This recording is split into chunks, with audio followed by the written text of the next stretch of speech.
he puts on his shirt. And I'd be like, you should be like, what the fuck? Like, this child is... Why are you like bodybuilder ripped? That's what I like the most about... Wait, am I... Even the kid in the Fablemans, that kid was like... I'm like, you're playing child Steven Spielberg. What's going on? That's why I like the Spielberg early... is like, one important thing about me as a kid, I was fucking jacked. Yeah. The like early Schwarzenegger movies, not like Conan, because there he's like some alien planet weirdo essentially. Yeah. But like the movies where he's just like a normal guy. Yeah, and like, they don't explain at all. Jingle All the Way. Like twice the size of every other human being. I'm just a normal American man. Just regular suburban dad. If you're lucky, they'll mention like, oh yeah, he moved here from Austria a while ago. Don't worry about it. But like, how come he's so big? That part is still not explained. I feel like, I don't know. There's a lot of times where he plays a cop or like a secret agent. It's all I know how to be. Did you guys watch The Brutalist? No. Oh, well, there's a scene, like, he's supposed to be, like, this concentration camp survivor, and then there's, like, a scene where he's, like, basically, like, just Arnold arrived. Schwarzenegger. No, Adrian Brody. Adrian Brody. No, that would be a very different movie. Yeah. It's like... That would be a real stunt casting. Arnold Schwarzenegger as a concentration camp survivor. That'll be the Kennedy. That would be like a comedy where they made a mistake. He's like, no, I swear.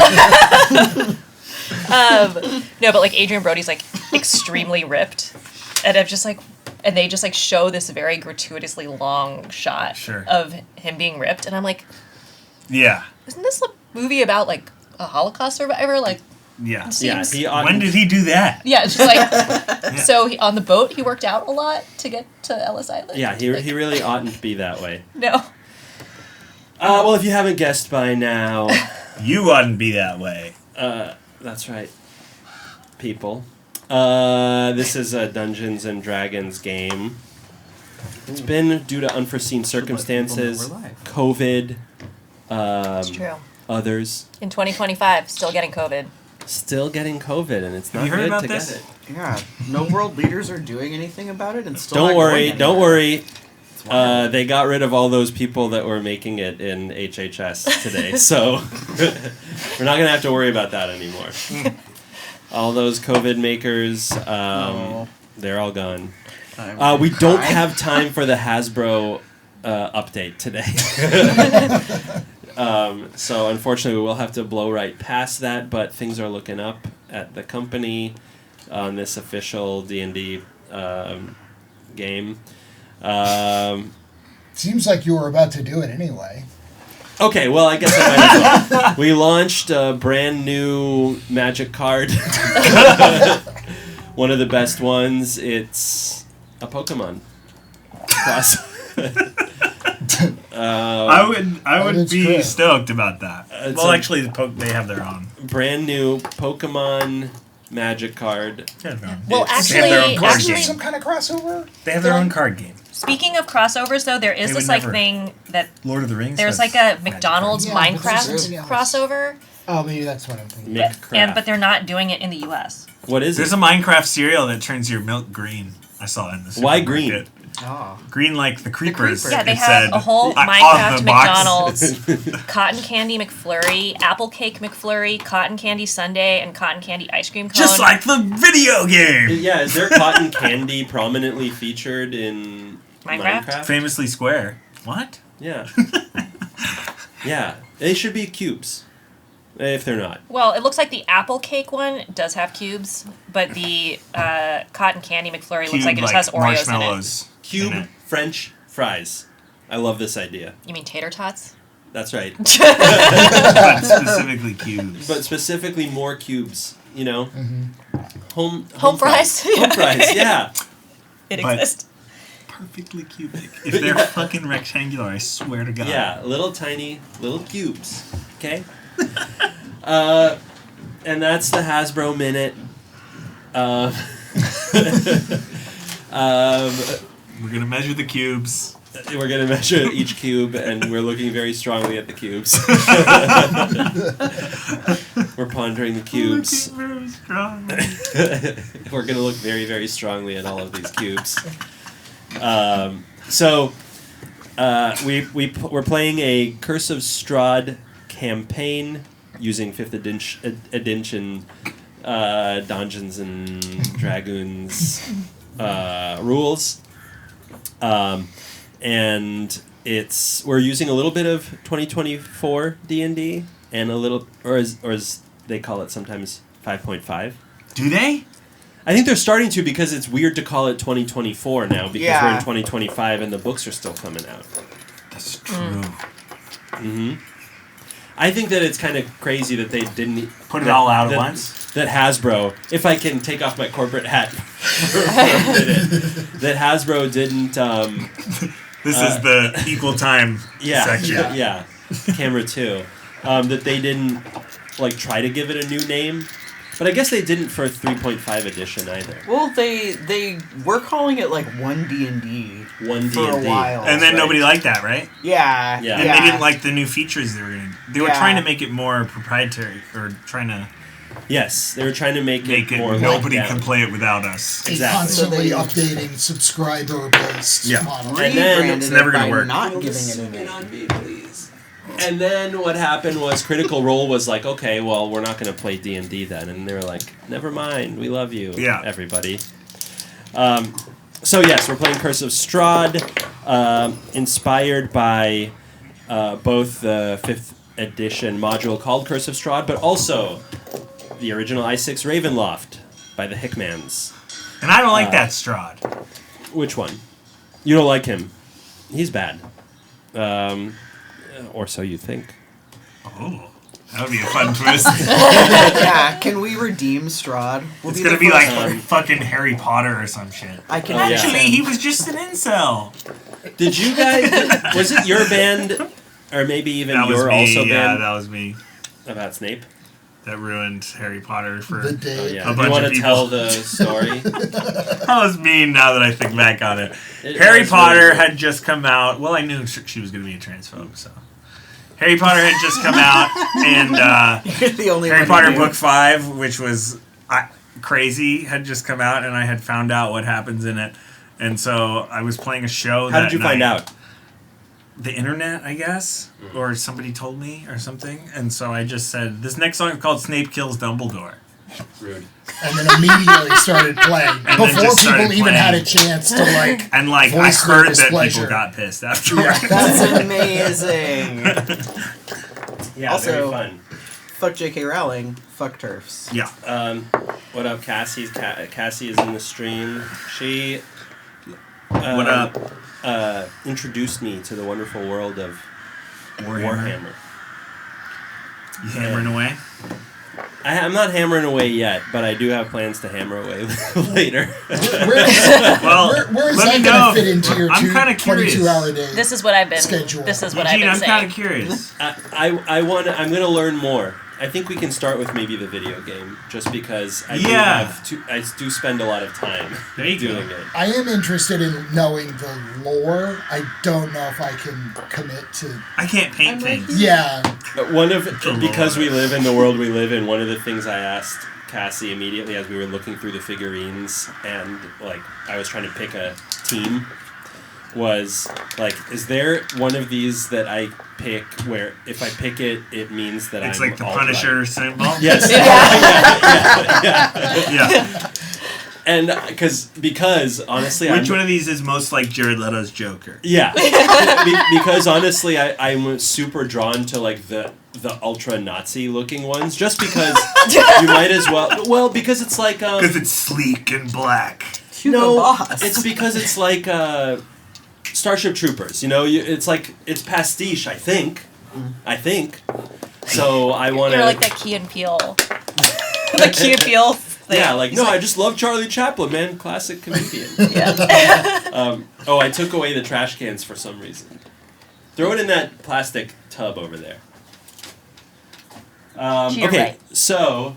There, small, right in front of your face. I'm very excited to right. delve into Yeah. the world of the hammering warlords. Anyway, Curse of Strahd, I6, Ravenloft, the world of Ravenloft, in particular Barovia, Van Richten's Guide, but also some of the excellent mods suggested by prolific creators on the Curse of Strahd Reddit, to which I'm very grateful, and a bunch of creators around the internet. It's a historical fiction setting, and we're sort of getting into some of that more and more as the party has come across a Catholic church, and in fact one of the party members is a Catholic person, another party member is a is he?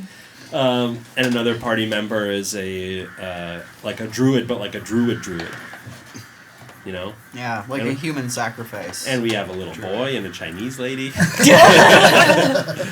So yeah, and the adventure has been a good one so far. I'm Eugene, he, him. Eugene, you're in the corner. I know. We should move. Okay, there you go. Oh, got it. Let's go this way with introductions this time. Oh, Is that better? switching it up. Is that A better? little bit. Yeah, I think so. Where's my pen? Hello, I'm Lore. My pronouns are they, them, and he, him. I play Rowan Domnalik, the Circle of Stars druid. Hello, my name is Nick. Pronouns are he, him. I play Father Esquivel, the potentially Catholic mentioned earlier. And I'm Li Shen. My pronouns are she, her. And I play Lady Lan, the Chinese lady mentioned earlier. That's your class. That's my class. Chinese lady. Should be a class. Dragon lady. I'm Alec, and I'm playing Eric, the psionic Child. little boy from MCDM, the talent class. MCDM's who the is talent a class. former gravedigger. And before we get to the introductory video, question for those in the know. Maybe only Nick, but maybe also Lore. Who's sawing something? Have you looked into Draw Steel at all? No, I don't think I know. That's the about it. MCDM RPG. I wonder if I would like to play that next. I'm trying to think about it because it sort of, so the concept of it is heroic, epic, cinematic fantasy. Mm-hmm. These are all nice search Sorry, words. heroic tactical cinematic fantasy. Good key terms. And it's like very much focused on not the sort of resource management that you see in games like Shadow Dark, not the kind of like old school D&D perspective, but also not the kind of Blades in the Dark storytelling. It's like killing monsters, but people have heroic motivations, and it's designed to be more cinematic. In fact, the game master is called the director in this game. Oh my god. Oh. And I've always wanted to direct. yeah, I'm kind of curious about it because I'm interested in new systems. Of course, we must protect Hasbro at all costs, but it is fun to experiment with new ones. What But if the goons at Hasbro find out? Yeah, exactly. But like some things that I hear about it, like so much about it is on the. So they systematized negotiation a little bit, which is interesting to me, because like diplomacy is part of it. But it's also like the tactics are emphasized a little more. So there's a lot of things about like movement and placement of the minis on the board, and I just don't know how I feel about that. But maybe we'll give it a try with a little one shot. Maybe a little 1 or 2 shot. That'd be fun. I have 2 ambitions. I suppose we can kind of think about it now. I have 2 ambitions for the next thing we play. One is maybe going through the classic Curse of Cthulhu campaign, The Masks of Nyarlathotep. Nyarlathotep. You have some time to work on that. And 2 is I've been kind of doing a homebrew world building, like epic fantasy kind of thing with a twist, but you don't really know the twist. Until... And I can't tell the players. But it would be more of a classic medieval fantasy rules set, and so I don't know that I want to use D&D for that. Maybe draw steel, but I don't know if I want to emphasize combat there either. Have you looked at Daggerheart? Not at all yet. So there's a lot in it that's supposed to be make play more cinematic. That's like a buzzword that I've seen to describe it a lot. One thing that I think is really cool as a storytelling mechanic is they have hope and fear dice. Oh, right, okay. So you I kind have of heard track about that, I think. over the low. Yeah, it's like... And it's like, is your hope more than your fear, and that determines if you have a success? Yeah, it can like factor into it. Okay. Oh, so it's not just those two things. Those are like bonuses. Okay. Yeah. Okay, interesting. Well, let's ponder that as we watch a fun video about all these great characters we just heard about. Mm-hmm. And I think it goes a little something like...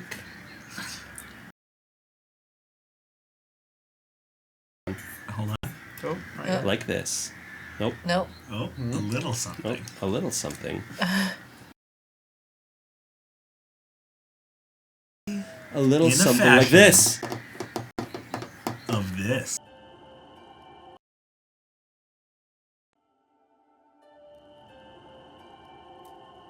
Not much is known about the sharp-featured androgynous figure come to Barovia in a high-coloured violet coat with closely shorn hair. Rowan Damnalik makes himself of use to the nobles they travel with, entertaining with a classic tune and his high ethereal voice, not to mention a good bit of gossip with the ladies of the court. Rowan may well imitate the aloof manner of a courtier, but just beneath a practiced facade of calm rages a great anger. And there's something else about them too, something unsettling, ancient, and cold.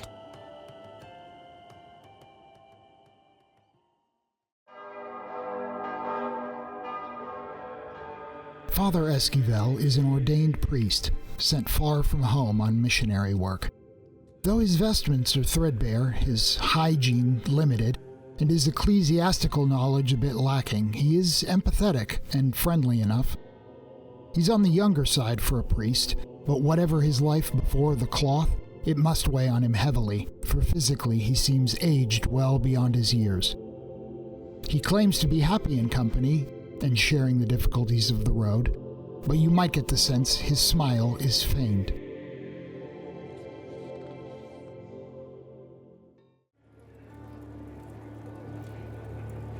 Even while petting her ornery pet Pekingese Monto, Lady Lan never smiles.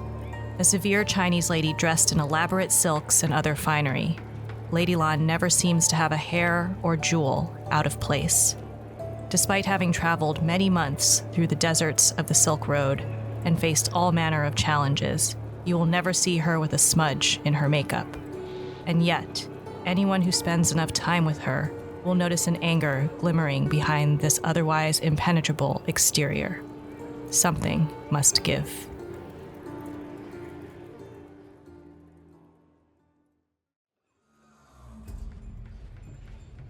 Eric von Eggenberg is a pale young boy, his skin almost translucent in the dim light.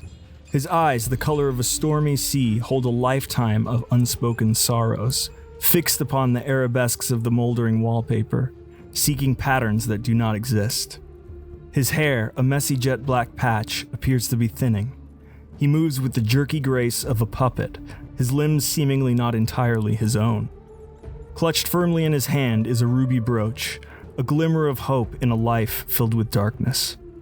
Whispers follow him, telling of a noble lineage abandoned, a sinister apprenticeship, and a mysterious benefactor offering salvation in a distant land.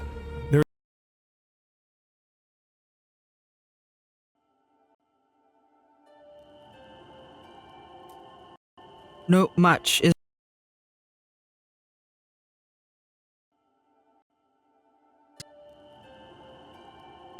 like munch on. Well, I don't remember.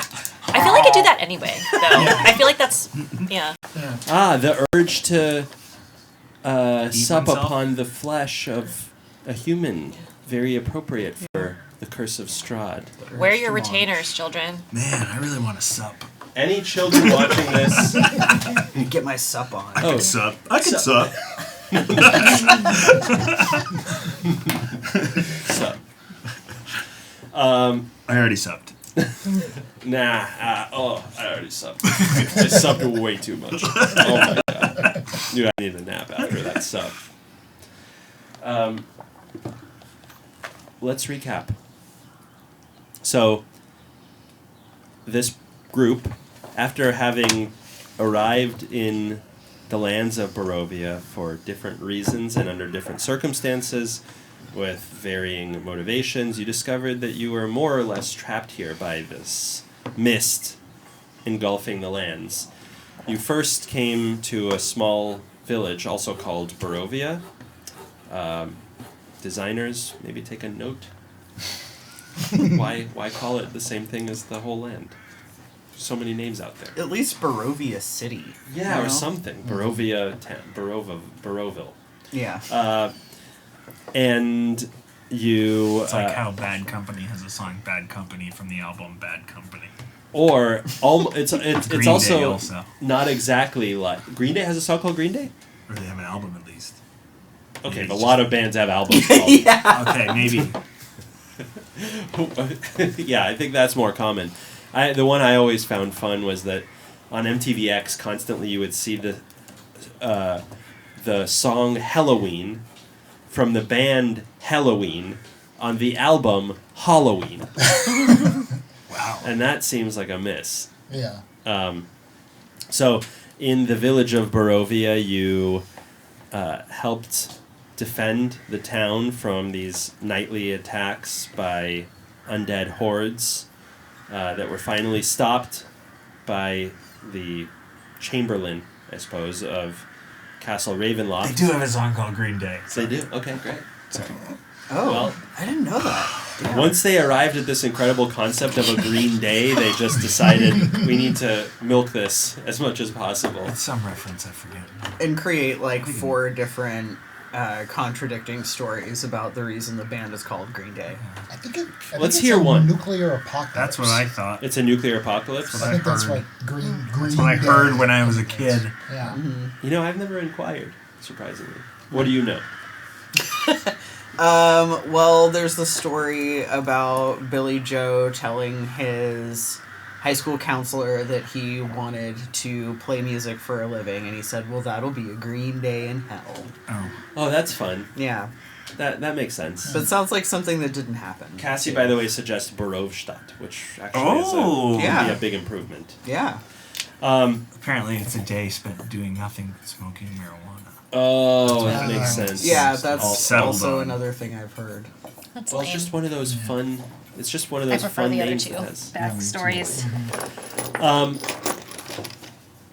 Rahadin, the chamberlain of Castle Ravenloft, came and said that there would be no more attacks, given that this was fitting punishment for a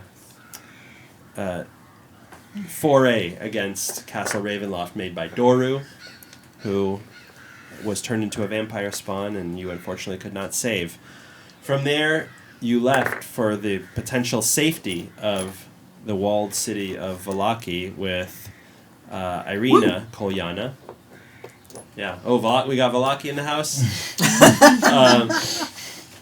Irina, the daughter of the former burgomaster of Barovia, who seems to have caught the eye of Strahd von Zarovich, the baron of these lands. On the way there, you got some advice from Madame Eva, a seer, who gave you veiled, cryptic messages about how you might find a future outside of these lands, and also asked you if you could deliver a toy to her niece, Arabelle, who stays at the Vistani encampment just outside of Valaki. Once you got to Valaki, or on the way there rather, you picked up another task. See if you could do anything about this wound suffered by Lady Lon at the claws of a werewolf. Coming to the church that was supposed to serve as sanctuary, you discovered that could perhaps be undermined by the fact that the bones of Saint Andrel, who, which apparently were an essential part of the sanctuary ritual, had been stolen. Beautiful bones. Beautiful, amazing bones. The best. The best bones. You track them to Milivoy, the church's young groundskeeper, who apparently, to help his beleaguered family, took a bribe from the coffin maker, sometimes carpenter, Henrik. And going to Henrik's shop, you discovered that the entire theft was orchestrated by this monstrous figure in a dilapidated wedding dress and her vampire spawn companions. And a brawl ensued. You were able to prevail, though the figure in the dress fled. And you've now returned the bones to the church. It's your first full day in Vallaki. It's a little past noon. What do you want to do? Well, we still have to go get the toy, right? Mm-hmm. That's right.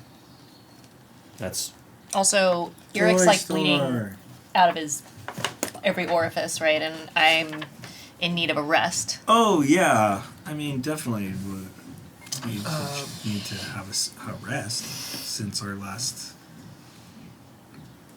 If we don't want to spend the time taking an actual short rest, I can cast Prayer of Healing, which allows us to... I need a long rest. Oh. I do too. I could really use a long rest as well. I mean, I can use my hit die to reduce some strain with a short rest, but I wouldn't be close to... People would find it a little weird if you just went to bed at noon, although you did just fight a vampire. I mean, maybe we could go get the toy and go to the Vistani camp and rest there. Or that's probably too. There's probably like some vampire at the toy shop. It could be just me. No, because remember I lost my max HP. Oh. So my max HP is now 20. So I could definitely use a long rest. Right. Well, the vampire spawn went after you. I mean, what horrible thing are we expecting on delivering a child a toy? Yeah. It seems like a lot of things what could that possibly should have been go I'm fine. mundane have gone awry. So I'm hesitant. I can't do. I can't work any more magic until we take a rest. I'm great. He's sweating so much. How long does a long rest have to be? 8 hours. Oy. 6 hours, because you don't have to be... Well, you don't necessarily have to be on watch if you're at, let's say, the Blue Water Inn. Sure. Yeah. Well... Maybe they got your back there. It is sort of her birthday. I know, so I feel like we gotta get the... the toy. And maybe we just... white knuckle it. Eric's like, just eyes falling out. I need a toy. I do feel like Eric would be kind of excited about a toy I do store. want to go to the toy store. I would try to carry you, but I have an 8 strength. I barely carry myself. Lady Lon just like picks up Eric by like the neck. Just like carrying.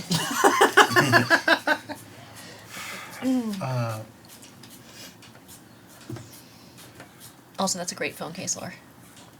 Oh, thank you. Let's see the case. Oh, that's very good. It's ergonomic, and it's inspired by Henry Moore sculptures. And very geometric. Oh. In a fun Which way. I know you will. Yeah, I worked on many of Appreciate. them. Also looks like a gummy bear. Kind of, yeah. Yeah. Damn, I want to eat it now. Damn. But I know I can't. Don't eat your phone. I'm gonna try not to, don't do but that. it looks pretty tasty. Don't sup on your phone. It kind of seems as if we're too hurt to go anywhere, is sort of the vibe that I'm getting from everyone, or at least too exhausted. I mean, we could short rest and just at least get enough strength to go to the shop. Yeah. Sure. At least it would be... I still won't be able to work any magic, but if, Lady Lan, I know you're quite strong. If you'd feel comfortable, you feel like you can ensure that things will be okay for us, and we can kind of rely on you, because I know I'm pretty spent. The boy looks pretty spent as well. Can I cast augury as a ritual? Sure, yeah. So, augury... You have it prepared? No, but it's... Oh, it's a ritual. Right. Ritual. So... Of course. For some reason, they don't list it on... Is this one of the things that they nerfed for 2024? That's what I'm wondering. Oh, Thanks. I could. Let's find out. Short rest could do me some good. I could be okay. Augury, well, it won't let me pull up the information because D&D Beyond will not let me, so... I got you the sound book. like my mom. They won't let me in. I've got the book right here, 244. And of course, given that this is the official Hasbro Dungeons & Dragons actual play, D&D Player's Handbook available at your local game store. But better yet, buy it online on Straight Amazon.com or Amazon.com or Hasbro.com. Augury. It is a ritual castable spell. Level 2 divination. You receive an omen from an otherworldly entity about the results of a course of action. Oh. Works perfectly. Mm-hmm. Yeah, so I would take the 11 minutes or so to prepare this ritual and attempt to contact... I guess the Christian God, God himself, or one of his emissaries, maybe an angel, an archangel, or Aziraphale. Yeah, sure. Any sort of different crossover confirmed. And ask, is it in our weakened condition, is it safe for us to leave the city and visit the Vistani camp? You close your eyes and think about a big guy in the sky, which is what you've always pictured God would be. Long beard. Long beard. Like the Monty Python. Yeah. And big floppy mouth. Yes. Yeah. The more you picture it, the more your thoughts are intruded by this enormous, mountain-sized, stitched together mass of flesh, until finally you can think of nothing else. It's got millions of eyeballs, Okay, mouths, so we're gonna go to the inn and go to bed. skeletons. You haven't seen the substance. Bones poking out of it. And it turns to you, focuses all of a sudden all of its pupils on you in your mind.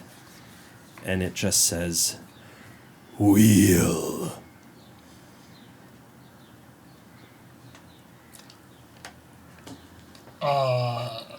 How'd the ritual go? I'm going to just roll a deception check for myself.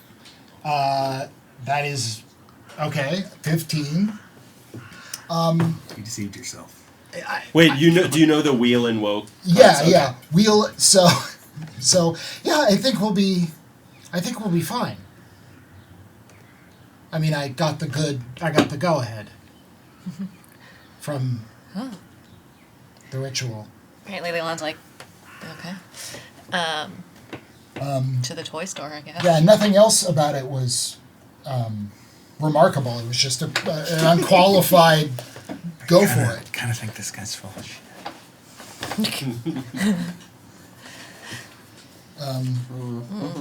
Yeah, we can. Well, I need to rest for at least a little bit. I think. No?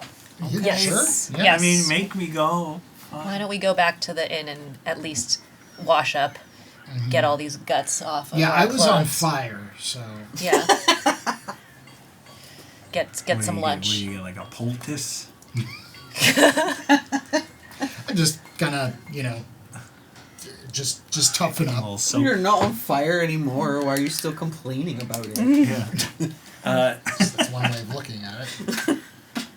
You head back through town, east to the Blue Water Inn, and pass through the town square where one It's shop. not weird to sleep during the day. Some people work at night, That's true.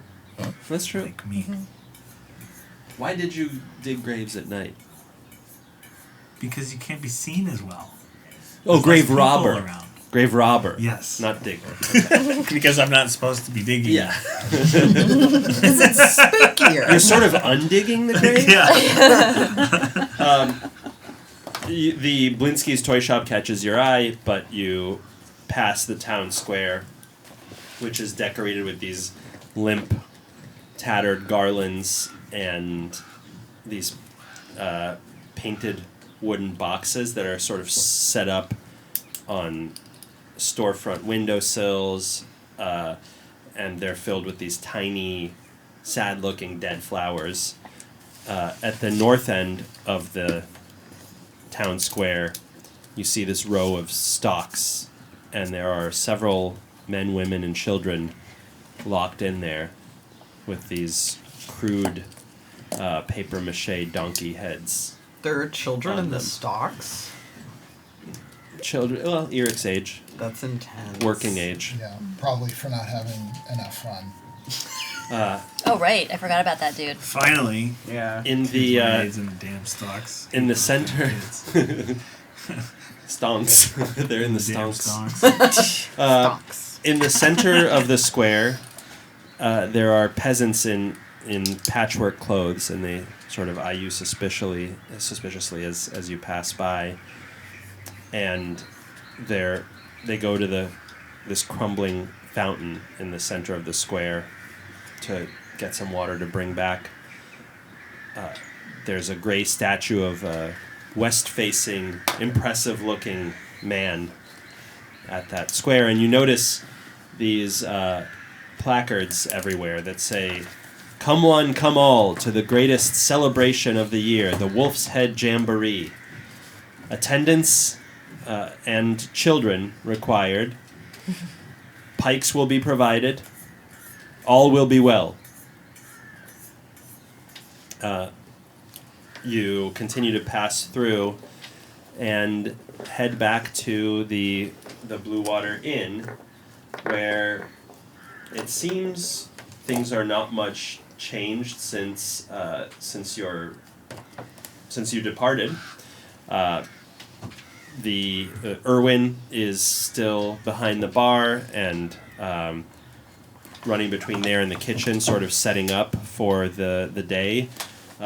None of the patrons are currently in the dining room that you saw last night, but you do hear some noise upstairs and the occasional shuffling of feet, which you assume to be the Mardikov's children, as well as their mother, Danica, chasing them somewhere on the second floor.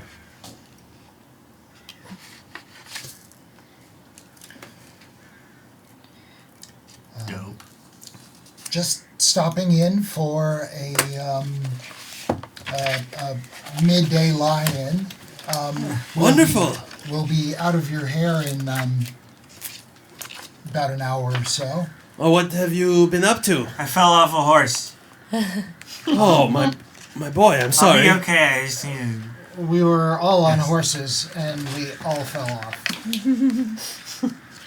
He sort of touches his nose. Eric is like visibly annoyed. Yeah. Will you be needing the livery? For the horses? No. No. We lost them. The horses ran away. We fell off them and the horses ran away. It's okay. They seemed happier. Straight through the walls of the city they went. Makes perfect sense. The walls part less, but the horses, when they bolt, they'll get going. It's hard to catch. Yeah. Yeah, one time... They were bad horses, though, so if you see them, don't. Oh, I didn't. Very hard to stay on top of. Anyway, I should stop talking. I'm getting pretty lightheaded. I didn't write down that I was exhausted, so I guess I wasn't exhausted. Did I not frenzy during that whole battle? No, you frenzied. did. So I must be exhausted, right? Mm-hmm. Why are you exhausted? Because that happens. That's the effect of frenzy. Ah, I see. So I must have, I think, and that short rest doesn't No. do any. So I'm one level. I have one level exhaustion then. Yes, so your checks, ability checks are affected. Having to do with dexterity and stamina, I believe. And when I make a d20 roll, I have to reduce by 2x my levels by 2. And my speed is reduced by 5. For level 1 exhaustion? That's Wow. what it says. All right. Or that's what I wrote down. I think that's a new 2024 rules thing. I don't know. I wrote it down. I don't know from whence it came, but I'm just gonna. Previous exhaustion used to be kind of not level 1 exhaustion used to be kind of nothing. Yeah. All right. And then I die if my exhaustion is 5. Right. Cool. Erwin asks, we have more of the beet soup from last night. Yes, please. Reheated, I'll take of it course. up in the room. We don't allow. I'm kidding. You can take it up there. People have spilled. I won't spill. Yeah, Danica will appreciate it if you don't. I won't. On your way up, you notice the kids peeking through the banister on the stairs, and they smile at you. I look away and kind of hide the soup. As we're like walking up to the rooms, Rowan is like, I feel a little bit better about the stains on my floor. I assumed they were blood, but it turns out they're just beet soup. So I'm a little less concerned. Could be both, Erwin says. That is true. I hadn't thought of that. Either, I mean. Probably not both, but Beet- maybe both. Blood pudding. Blood mixed into the beet soup. Spilled on. Lady Lon doesn't even acknowledge, and she's just like a basin of hot water and some towels. And then she just like keeps that- What walking. kind of water that your neighbor makes? The hot water is a nighttime accommodation, amenity. I expect that you can boil it still. She just keeps going. Danica overhears and says, "Yes, I expect that we can. Thank you. Get the lady a basin." It's brought up within 5 or 10 minutes, and your short rest is mostly uninterrupted. You do hear one of the guests leave. You assume it to be Rictavio based on the voice. You hear a flourish of a goodbye, and then you're ready to go up and about. So it's a little past 1 at this point.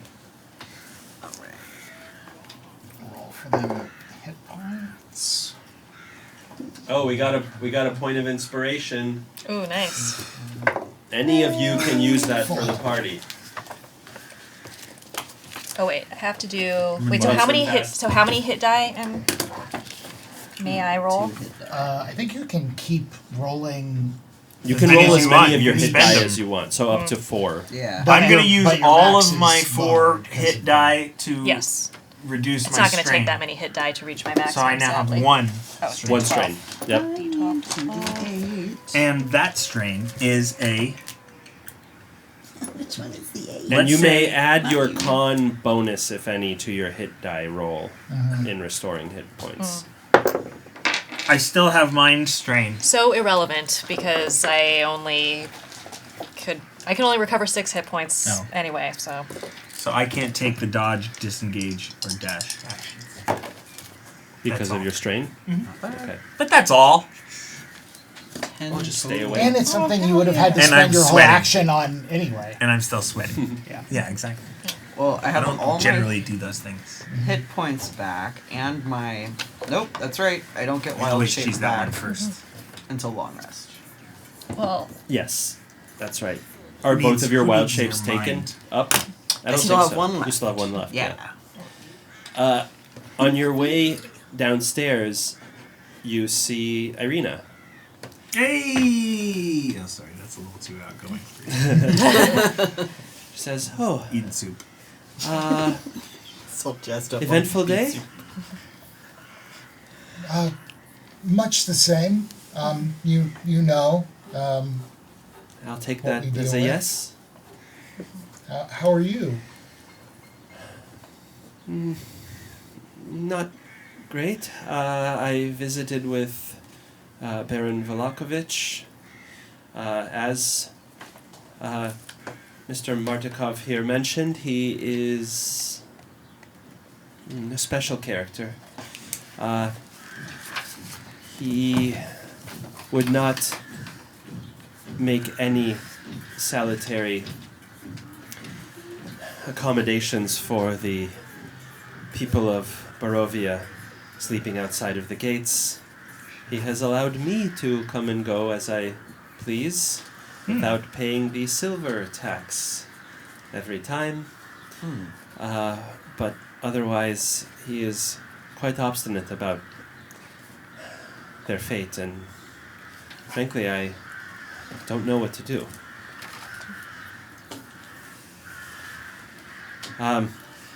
I will ponder and maybe think of how to get a message to my brother. I gather it doesn't seem like this man is amenable to outside suggestions. Otherwise, we, of course, will offer to try our best to secure some sort of accommodations for your I would say countrymen. it wouldn't hurt to try, but I think it might. If the opportunity presents itself, his demeanor is... He is particular, so do be careful. And don't make the situation worse if you have any reason to come across him at all. Maybe we Noted. could always attempt to convince him that the Barovian refugees are really just in need of a really, really good party in order to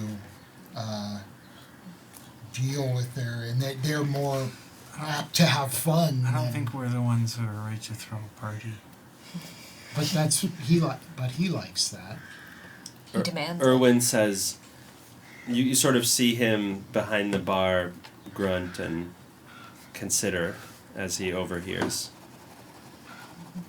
Like, if the festivals are of such great import to the town, surely you need people to make them happen.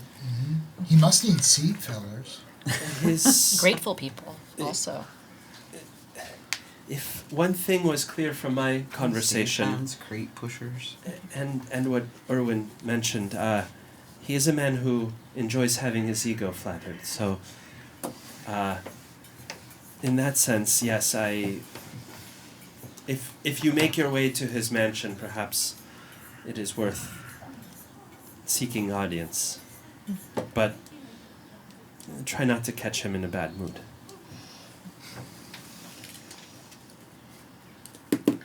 Good to know. Indeed. We're off to the toy store. Would you like to join us? I may rest. for some time, and as I said, tried to get a letter to my brother, but maybe afterwards we can discuss in the evening.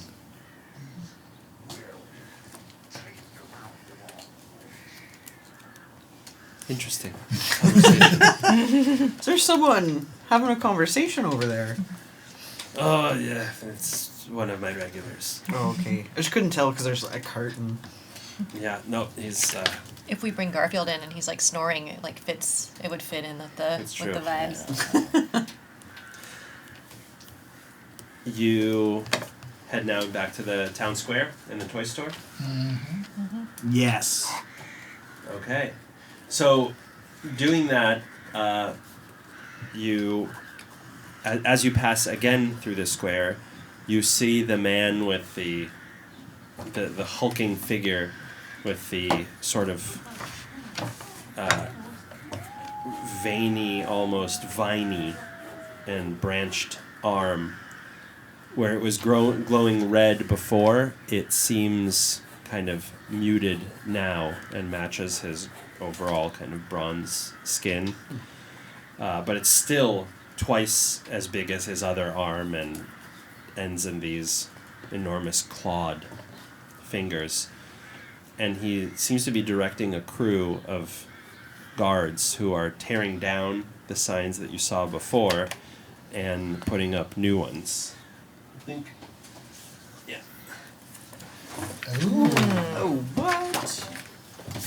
For the Festival of the Blazing Sun, revelry cheer. Someone Rain went or to shine, FedEx all Kinko's. will be well. Attendance is mandatory. Oh, on the back and everything. Yes, you. This is the festival that you heard about. Oh yeah, we love festivals. Attendance is mandatory. The Baron Right? mentioned this one earlier. Isn't that the deal? Come one, come all. Attendance is mandatory, And we love them. and It's a you must murder. love them. Yes, the Baron mentioned this earlier when you saw him riding through town and treating that woman rudely, the mother of one of his apparent prisoners. And the man with the large arm kind of casts a disdainful look at the prisoners in the stocks. And... Oh! Over the table. You forgot, or I forgot to mention last time, and I want to... Or maybe we did talk about it a little bit. But something I want to make clear, I know I talked about it with Lishan. When you guys encountered the Baron and Isaac, his body man, and they were sort of mistreating that woman, it's hard for me to convey. So just assume that at any point while I'm talking, you can intervene if you want.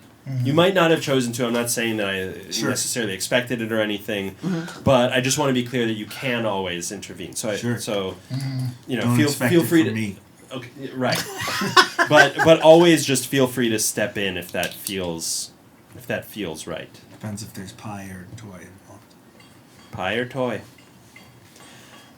So, from there you spot this toy store off in one particular corner, and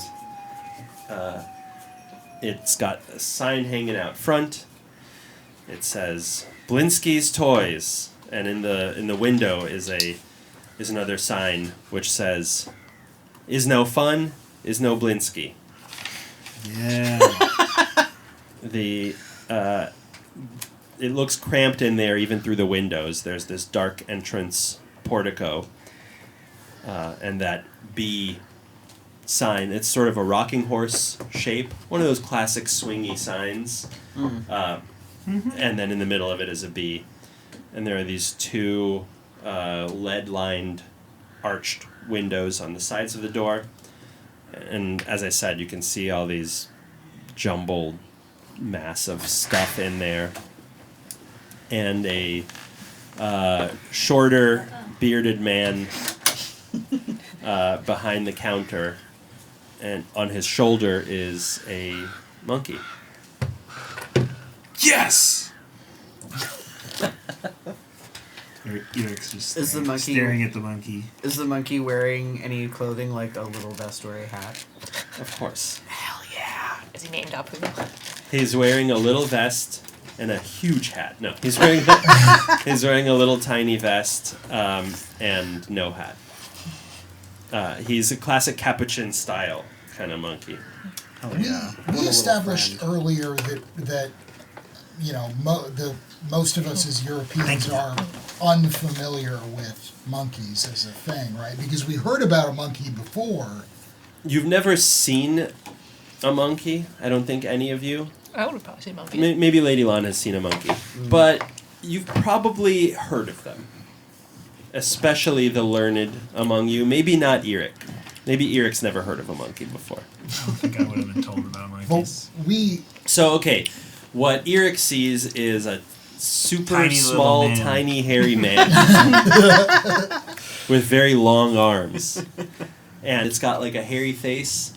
Or it's got a hairy sort of head and a shaved face in the middle of Monto goes nuts. He likes it. Yeah, Monto is very excited. No, not in a good way. Well, he's excited either way. But we did.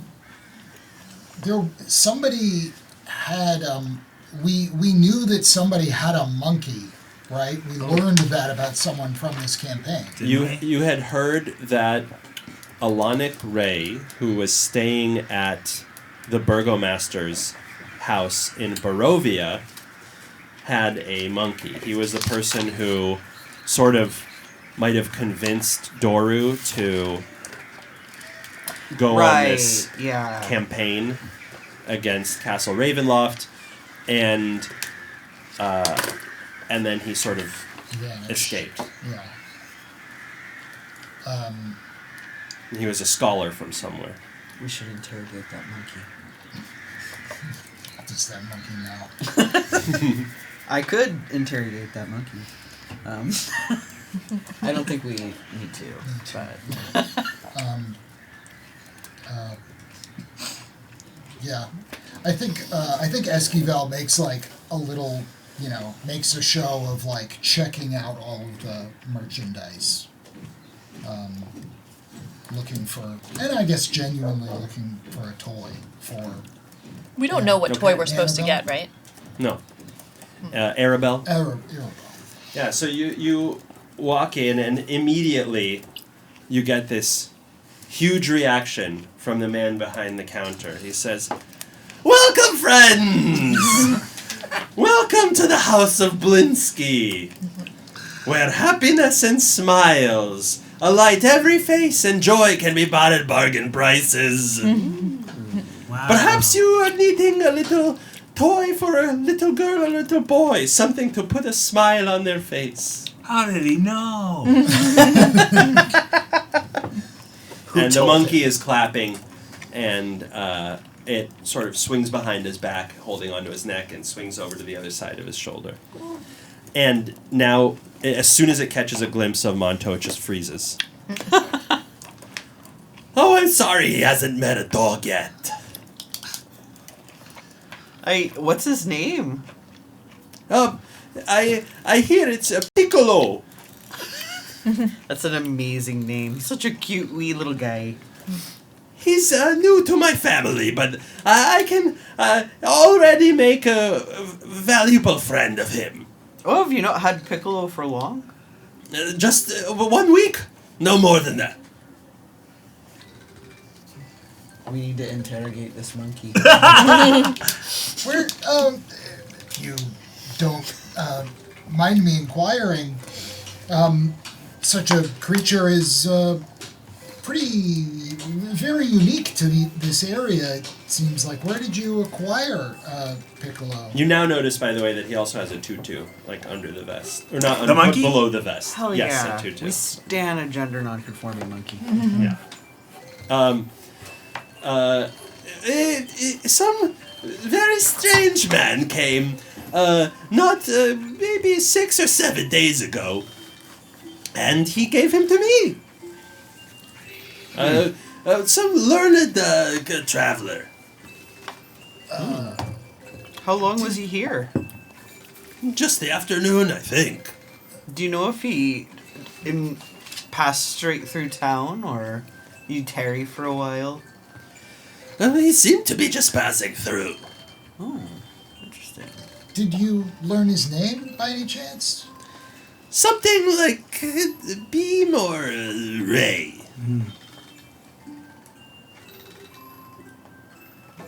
I can't remember the name of the other guy. Does that sound at all like the other? He was Alanic Ray. Ah, yes. Oh, the last name. Okay. Ray.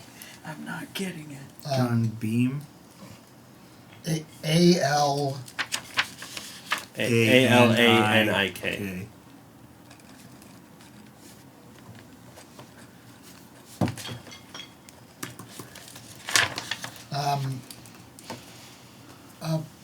Very interesting. Seems like we just missed him. Well, he was a fascinating man.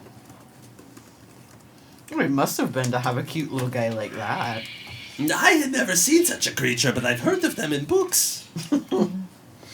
I imagine the children love him. They are hard to get enthused, but they're very interested in this monkey. Does Lady Lon notice anything different about this monkey compared to other sort of like trained monkeys that she's come across? No. Okay. Hold on, let me roll deception for... No, just kidding. Yeah, he seems pretty... Contested roll with the monkey. Pretty standard. So, how can I help you find a fitting toy in this wonderful shop of mine? I was just gonna look around. What are you looking for? What can I help you find? Something for a 10-year-old girl? No, we have many wonderful selections. Fit to impress even Fritz von Wierg himself. Oh. Like, he sounds quite fancy. Feel like all of us have gotten very used to just going, yeah, oh, okay. Uh-huh. He shows you a collection of things sort of walking you through the store. This is this headless doll that comes with a sack of different attachable heads, including one with its eyes and mouth sewn shut. I don't like that one. This is a miniature gallows with a little trap door and a weighted hangman that you put the hangman down and the trap door falls Who is out. this fucking Tim Burton motherfucker? Here's a set of wooden nesting dolls, Matryoshka dolls, and each one looks older and older until the last one is like a mummified, desiccated corpse. So like life. A wood and string mobile of a bunch of bats with flapping wings. That was kind of anodyne. Oh, nice. Yeah. I don't mind that one. And he says, most are 9 copper pieces. A wind-up musical merry-go-round with figurines of, like, every other figurine is a child running with tears on their face or a snarling wolf behind them. There's a ventriloquist dummy that looks like Strahd, based on at least your impression of him. And one is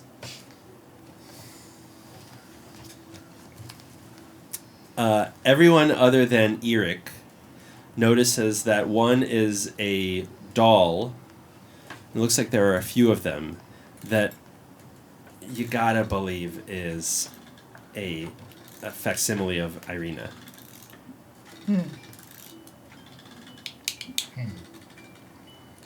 It says, it's not so popular these days. My style, something about my style is not appealing to the children of the town, but I could swear that they're perfectly fine toys, very fun, very sophisticated. I grab one of the arena toys, and you've been selling this one. For No, that's one's not for sale. I'm sorry. This is a special order for a particular customer. Oh, you do special orders? I sure do. It's a little more expensive, of course, but it's well worth it, I can tell you.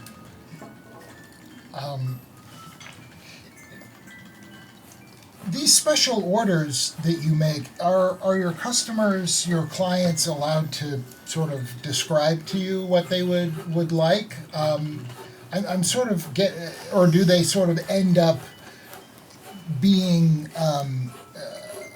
macabre? Well, so far we have only one special order. It's this doll that unfortunately you're inquiring about. But typically the macabre stylings, if you must call it that, are, I suppose, a product of my imagination. Where do you find your inspiration? Well, Mr. Von Weirg, as I said, is my greatest inspiration. He's the finest toy maker that Barovia has ever seen. He made the famous clockwork man that is trapped in, well, Castle Ravenloft of all places.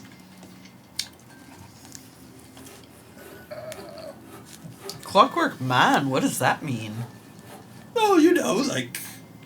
And as he does that, the monkey also... Oh, he's a quick study. That's lovely. Would you sell this monkey? I don't think so. It was entrusted to me.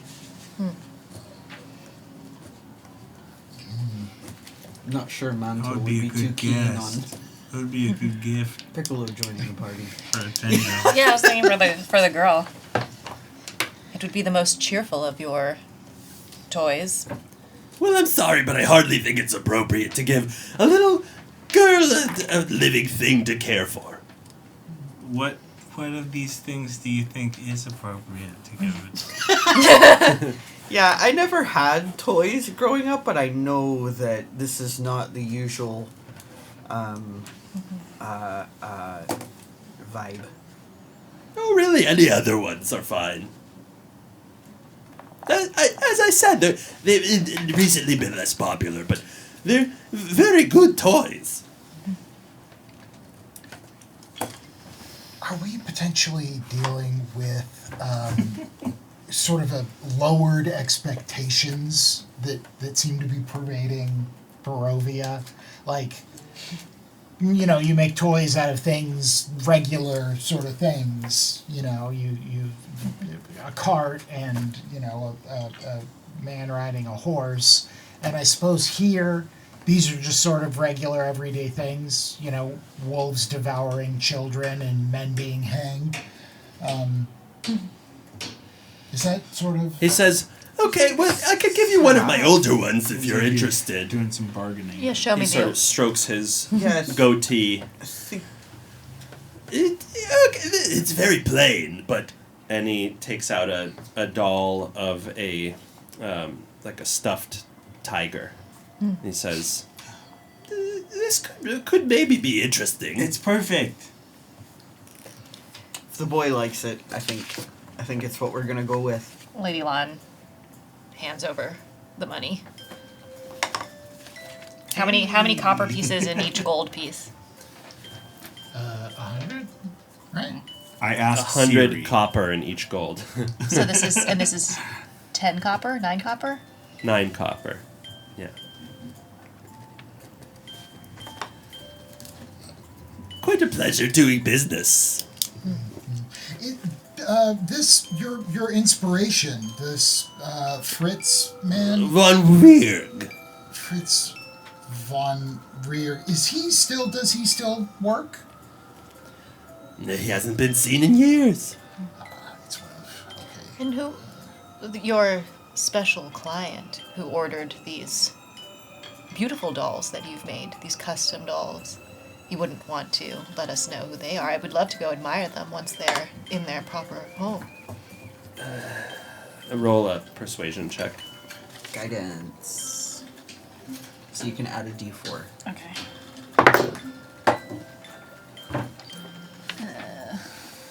Hold on.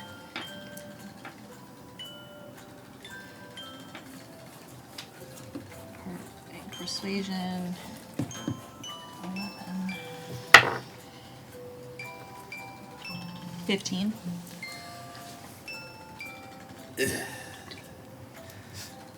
The Baron has a person in his employ. Isaac Strasny, you may have met him.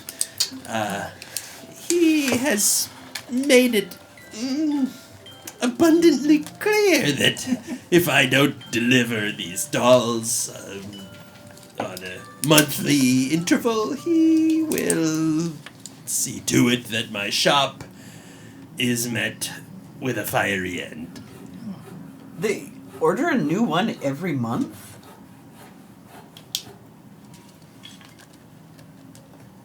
That's quite interesting. Because I'm sure your craftsmanship can hold up for quite some time. I would think so, yes, but I don't know that they're all getting destroyed.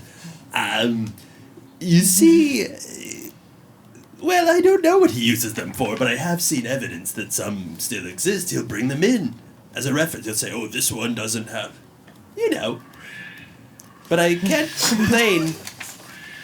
You know, between that and the special orders for toys for the Baron's various amusements and carnivals, that's basically my only income. Okay, that you know, I don't mean this as an insult, but that makes what I'm seeing make a lot more sense.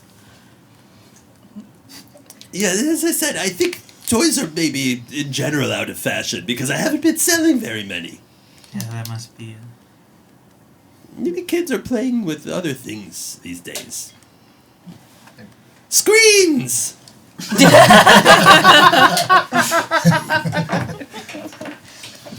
Points to a window with a screen on it. Lady Lan decides to only take back 90 copper. Little... Oh, a copper piece for the house. Wow, I appreciate it very much. Thank you. I didn't realize I was dealing with nobility. Take a penny, leave a penny tray. My, maybe if I'm feeling particularly hungry this evening, I can afford an additional piece of salt.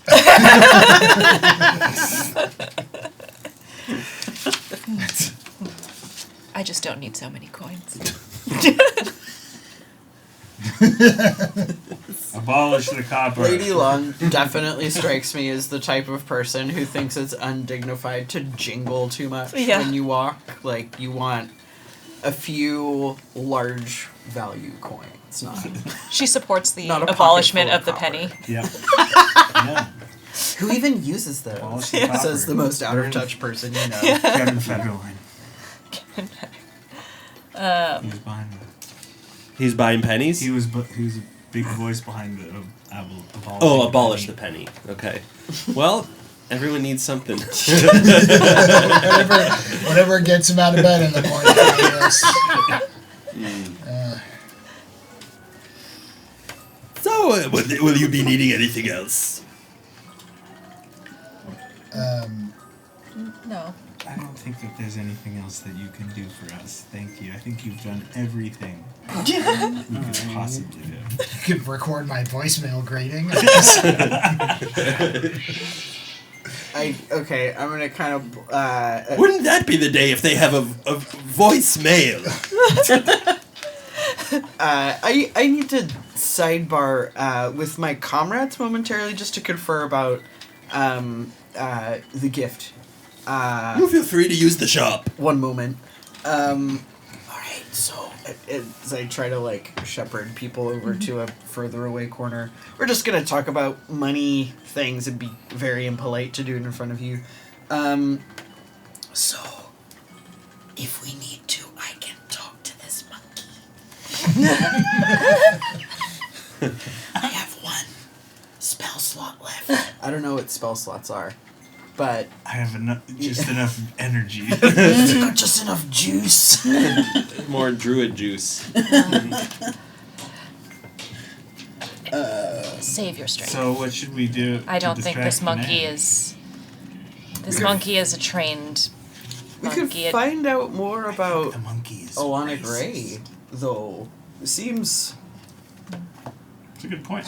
if we could track him down, I bet he'd have a lot of useful information. That name feels. What's up, Raid? Thank you for joining us. We're currently visiting Blinsky's toy shop in the town of Vallaki.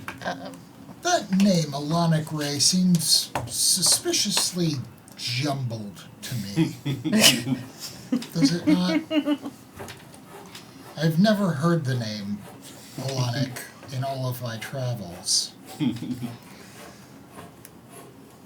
All the names in this region are very jumbled. That is true. Isaac. It's actually Izek. Yeah. For what it's Everything's Whoa! Is it really? Yes, it is. everything south of Loch Ness sounds alien to me, so I'm the wrong person to ask. Yeah, unlike Scottish names, totally normal. Yeah. Ian with like 6 Yoinks. N's. 7 vowels Yeah. in it. Yeah, you know what? Alanic Ray is an anagram for Anary labia. Nary a labia, I should have said. Yeah. I was about to say, isn't Eric illiterate? Yeah, but he can still move letters around. He just can't. Eric He doesn't know what they mean. Learned a little bit from looking at gravestones. That's how. The John Milton, the guy who wrote Paradise Lost, he taught because he went blind, he wanted to keep writing, but he felt very strongly that women shouldn't know how to read or write. So he taught his daughters letters, but not how to read or write them, and he would dictate to them the letters that he wanted them to write down, but not the words. Oh my god. That is some villain shit. Truly. Such a piece of shit. I hope they figured it out at least. Imagine sitting there for like 5 hours. Hey. Yeah. Fuck. Truly the worst.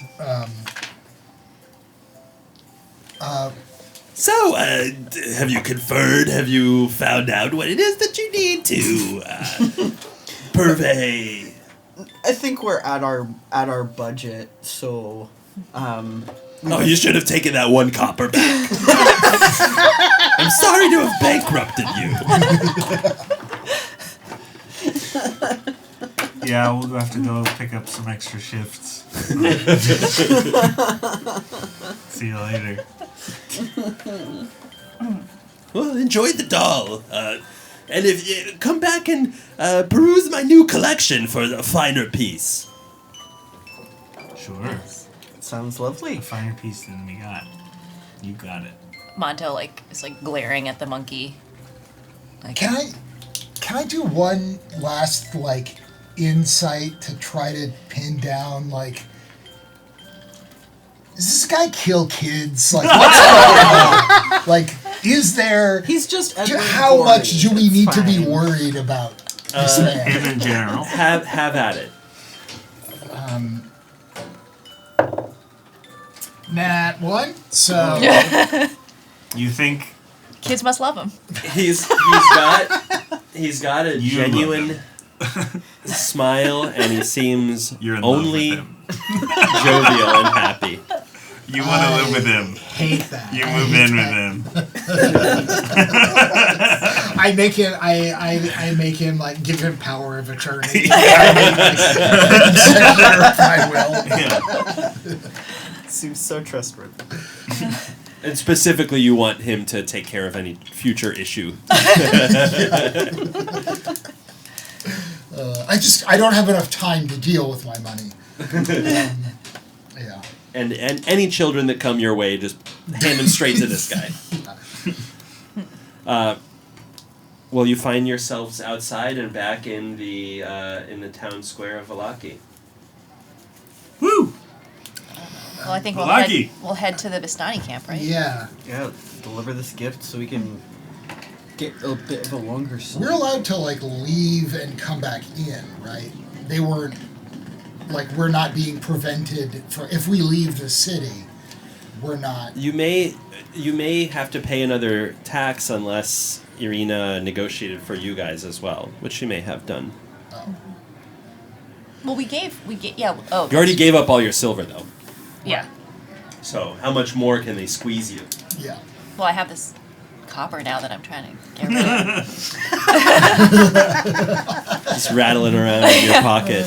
I mean, maybe copper works I on. don't have any silver, but here's 90 copper. Yeah, I assume the change I got was all in copper and not a single silver coin in the. That's right. So it's about a 2-hour walk back to the Vistani camp, which is you approach on a sort of a hillock. So did I say 2 hours? Yes. It's more like 1 hour. Oh. Yeah, not too bad. And out there, you first see this hill coming up in front of you, when the woods part from the road that leads from the south gate. As you pass through the south gate, you don't notice any of the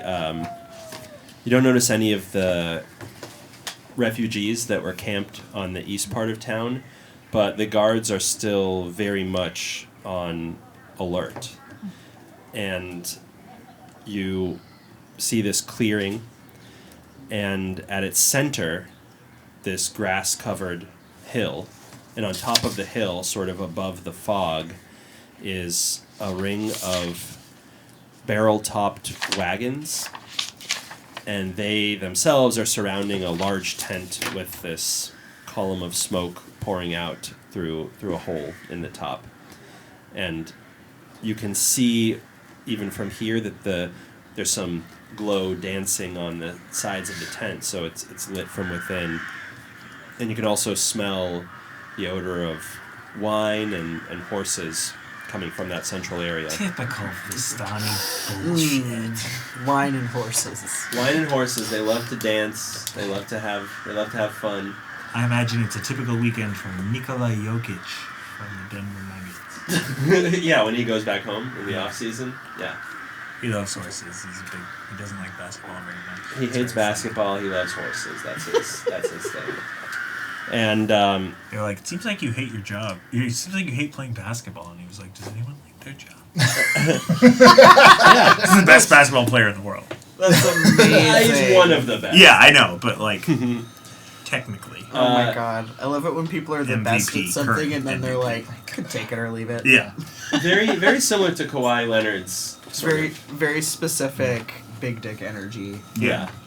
So, as you near the camp, on the far side of the hill, you can see this circle of elaborate, almost palatial tents that have these very luxuriously patterned canvas exteriors that look quite a bit different from the wagons of the Vistani camp.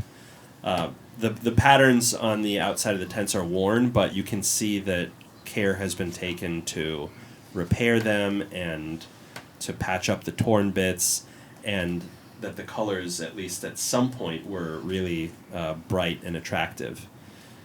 And among them are taller and hardier horses than you've seen here before. And there are also these large, furry, cow-like creatures that only Lady Lan would recognize as yaks. Scary. No, I like them. You like the yaks? Yeah.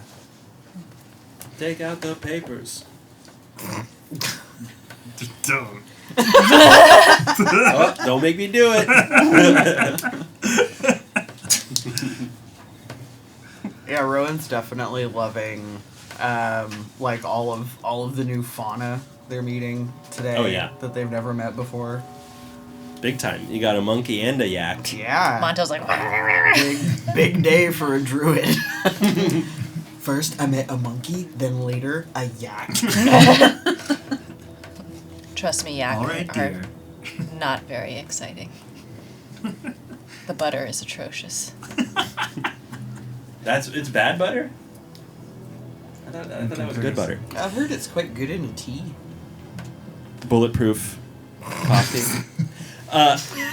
So, what do you approach? Where do you go? Does it seem like there's any kind of, like, entranceway? If the wagons are circled, then it's just... There's a path that you can take up the hill to the wagons that is a little more clear. Yeah. Yeah. I think we would approach that, seeming as unhostile as possible. I mean, I don't Put know. on a huge smile. Smiling and waving, hands out of pockets. So as you approach that central tent of the Vistani wagons, you can hear the sound of splintering wood and shattering ceramic, and sort of parting and looking inside, you see this haze of smoke and also 3 sputtering campfires in there that are burning pretty low. You see 6 figures in the typical Vistani, colorful, flowing clothing, blue scarves on their necks.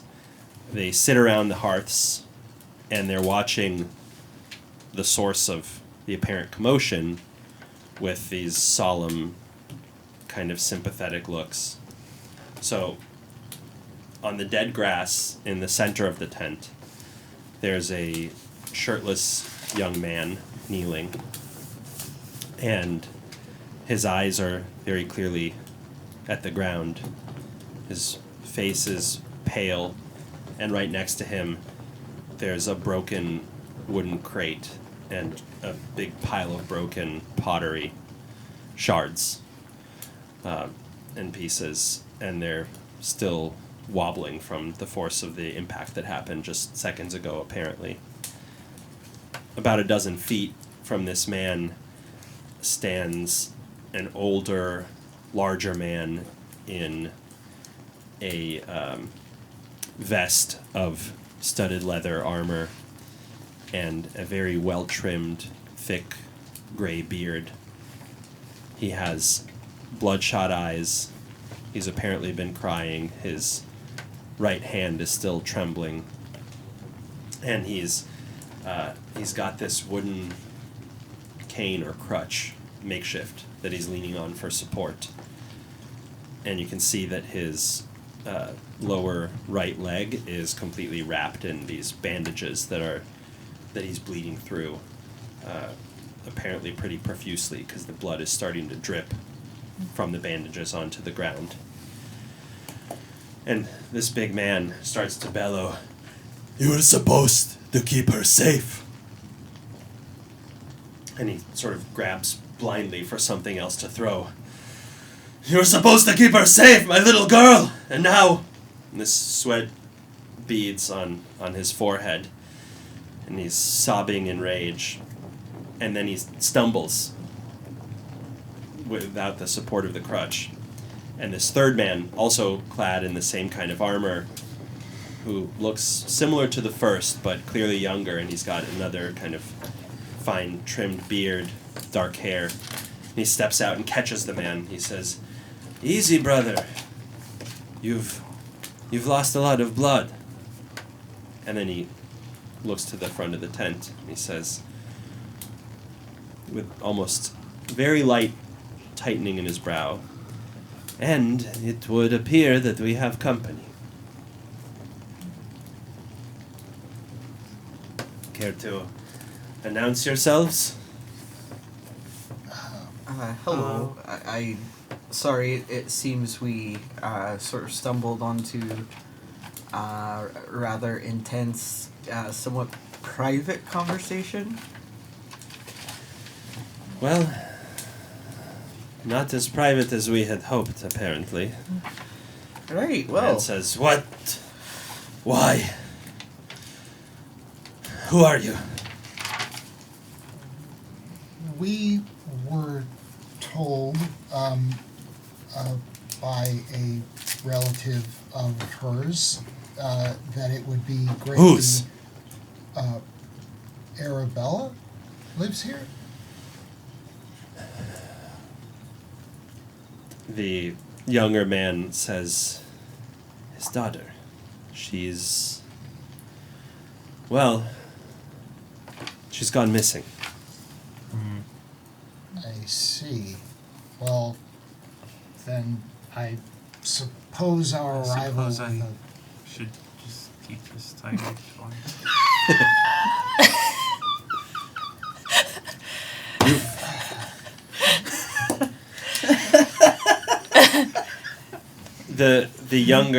The younger man who caught his brother says, yes, I think you've...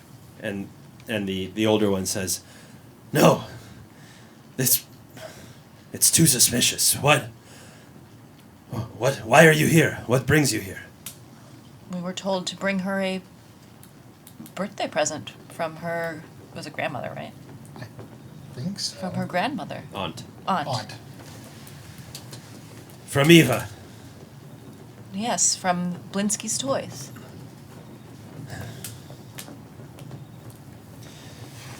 It is indeed her birthday.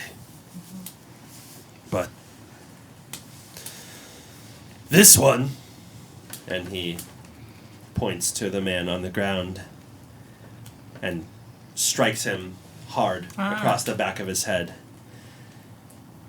He couldn't be trusted to watch her.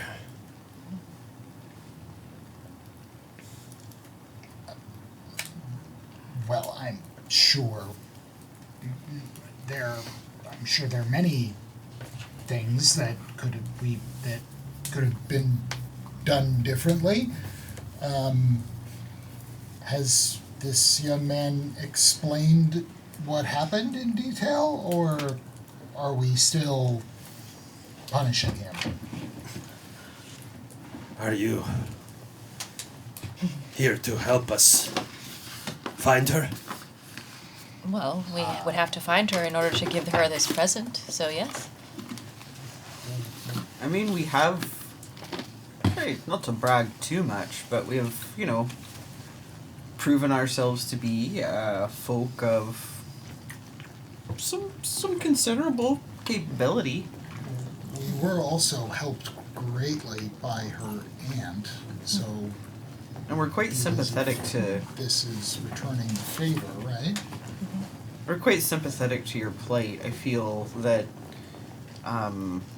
my sense of justice sort of compels us to assist you if we can. Eric will talk to... And he sort of motions for his brother to come speak with you. I'm sorry, my brother's in no state to speak. As you can see, he's understandably very upset, but rest assured, he would very much appreciate, we would appreciate any assistance in finding Arabelle. And we are even prepared to grant a handsome reward for information about her whereabouts, or better yet, the delivery of her safely back to us. Where was she when she went missing? Well, and he grabs the young man by his hair and says, I will ask Alexei here to assist in my retelling of his story. And he sort of grabs Alexei's mouth and starts to move it. It seems that Alexei was watching Arabelle, as he often has, but decided, what was it you said? To have a bit of wine? Oh no. He Camp Crystal Laked. Luvash, my brother, he was charged with mediating a dispute between two families and was indisposed on the eve of his daughter's birthday. And Alexei claims that Jan, a longtime member of our camp, gave him the wine, plied him with it. And by the time Alexei awoke, the wine, of course, and Arabelle and Jan had all vanished. My brother led the search for Arabelle in the morning. A dozen of us from here and some of the horsemen from the camp next door, they came to look.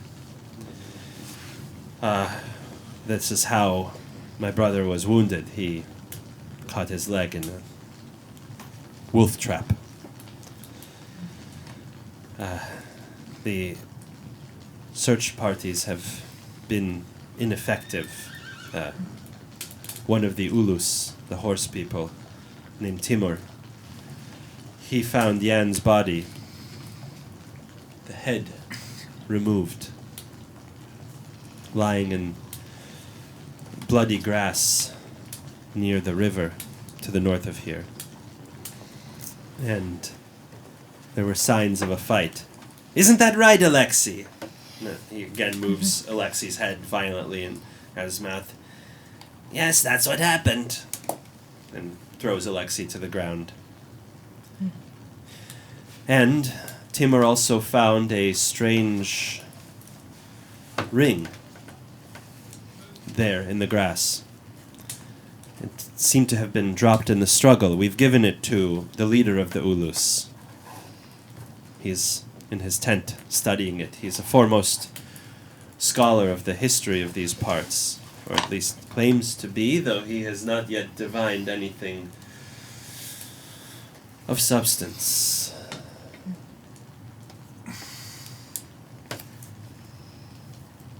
You hear Luvash pipe up. I think the ring will be critical to finding my daughter. Is the body you mentioned, is it still by the river? Yes, we left that piece of filth in the grass. Might want to take a look at it. I think that's a good idea. We should also... Could you make introductions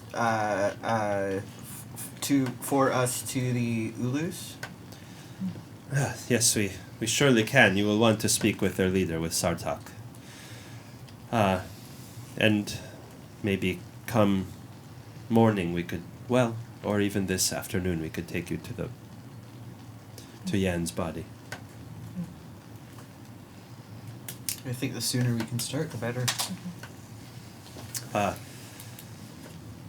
You head down, escorted by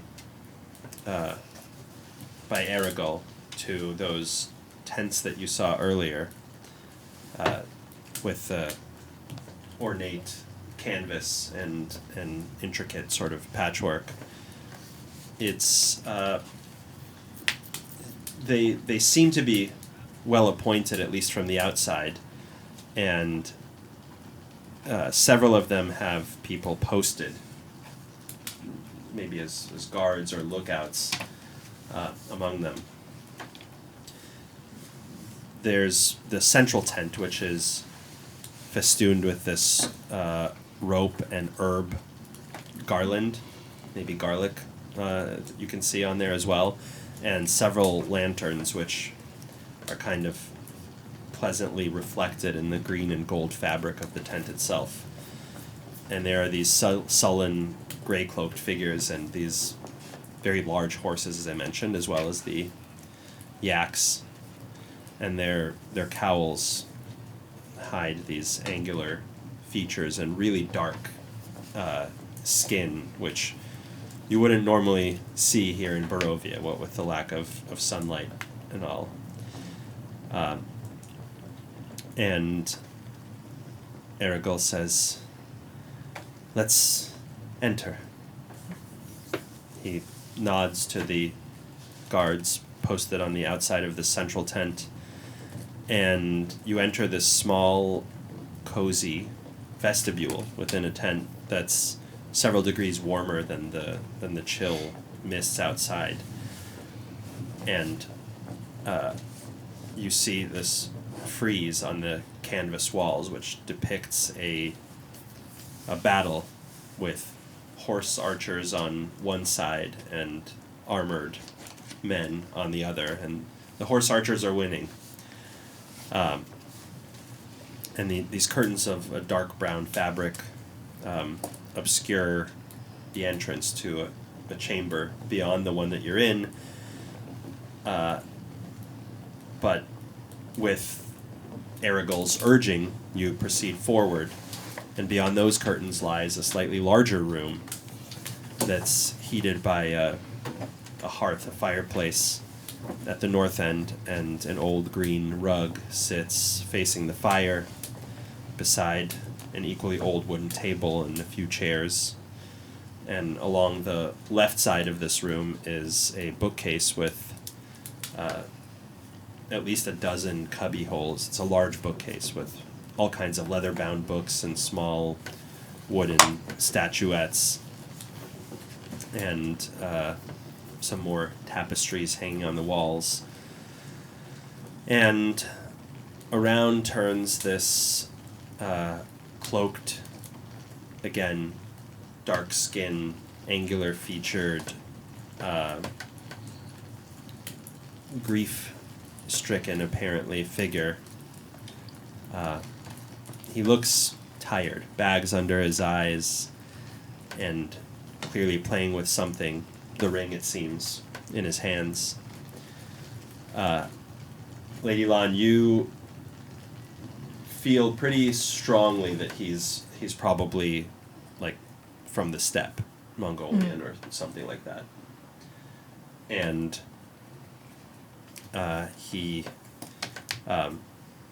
he's got several cuts on his face, and he draws an arm out from his robe and sort of turns a chair around to you. And you notice as he does that his right hand and forearm are pale bluish white, almost like they're, I don't know, frostbitten, and the skin appears to be blistered. And he manages a weak smile and says, "Welcome. If you're brought here by Aragol, then I'm pleased to speak with you. I assume that..." And Aragol says, "Yes, they're curious about the ring." He says, "This..." Don't sound like any Mongolian I ever met. Well, he's been here for a while. Printed out a picture of the ring, because it might be useful. Oh, hell yeah. Oops. So he holds it out to you, and he says, "I'm sorry, but hermetic geometry. I cannot make heads or tails of it. My knowledge of pre-Barovian history is, well, it is long and thorough, but it's odd. I know nothing about this. Cannot identify it. You can see on the top there's this seemingly arcane rune carved into the metal, but these lines mean nothing, and I know that these symbols are associated with different traditions of magic, but beyond that I can say nothing." I'm quite familiar with some traditions of magic that are It would seem strange to people who lived here. Would you mind if I took a closer look at it? Be my guest. It is not even mine to grant you this permission. Can I try to do like an Arcana check and see if I recognize any of these symbols or even give it a shot. The type of the ring, the magical properties of metal it's made from. It almost looks like those are supposed to be stone settings. Not good. 12. Do you want to use the inspiration? Go for it. Ooh. We do have inspiration. Yeah. By, I think, Slimfast. What is the inspiration die? Love you, Slim. You just get advantage, right? You just roll a d20 again. Oh, hell yeah. Oh, I forgot. Yeah. I was thinking of it like Bardic. That's a 15. You place the symbols as those of evocation and necromancy. You also believe that this is a ring that would be used by a one who is practiced in magics as part of their channeling.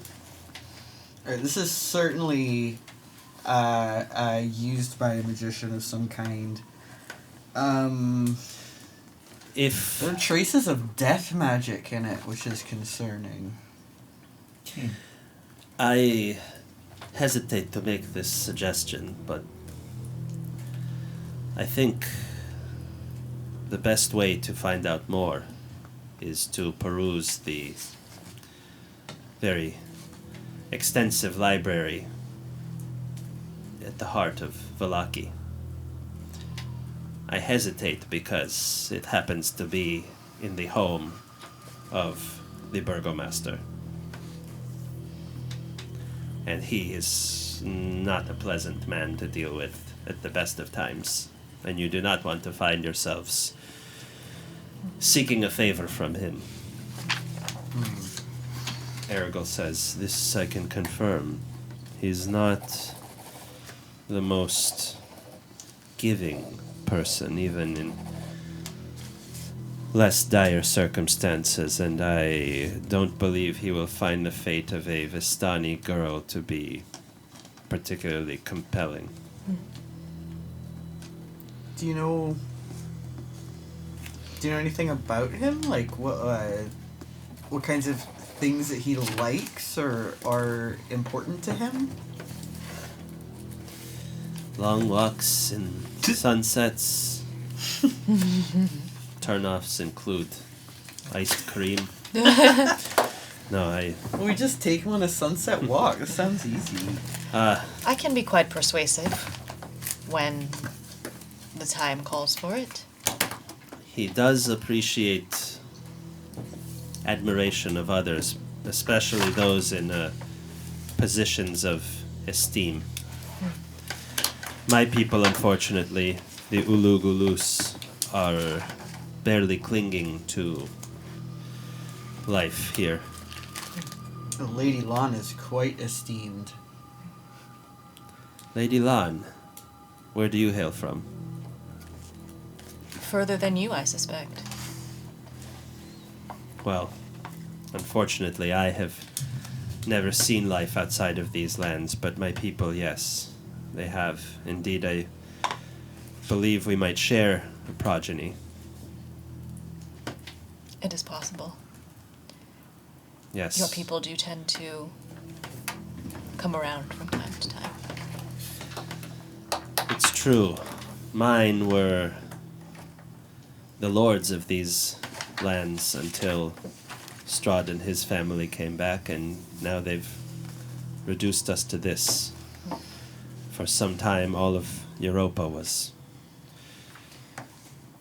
to be under our sway, but fate has intervened, I suppose.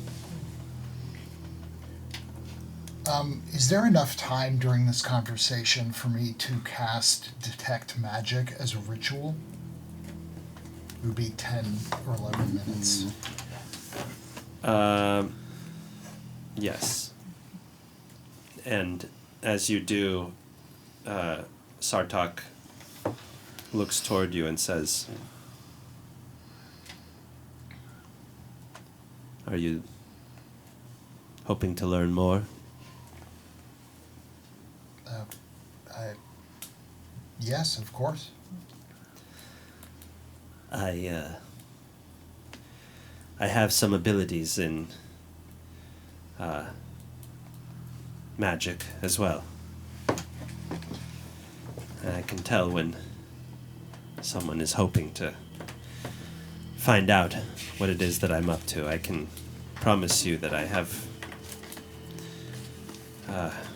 pure intent. At least that's what I've been reduced to here. Of course. I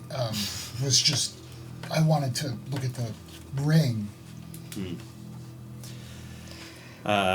So as you do this, you can see some latent magical heritage in the ring, but nothing that suggests it has current potency. And nothing, as part of the spell, I learned the school of magic, and there's no specific school, even though it does have the evocation and necromancy. Correct. Yes, that's right. Yeah. Yeah. This object is not associated outside of the writing on it. Yeah. Curious if these are the symbols for evocation and necromancy, why are the others all blank? Who's to say? As I said, I am quite well versed in some arcane arts and certainly in pre-Barovian history, the history of my people, but any more than that, it is difficult for me to say.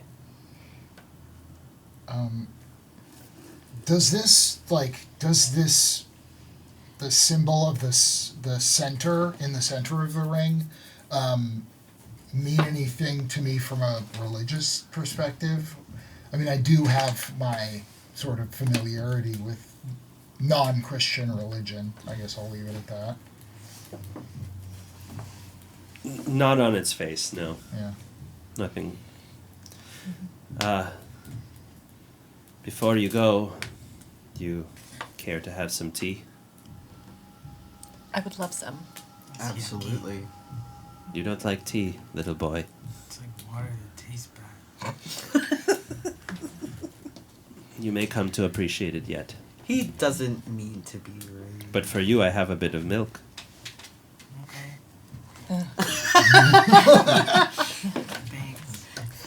He hands you a pewter,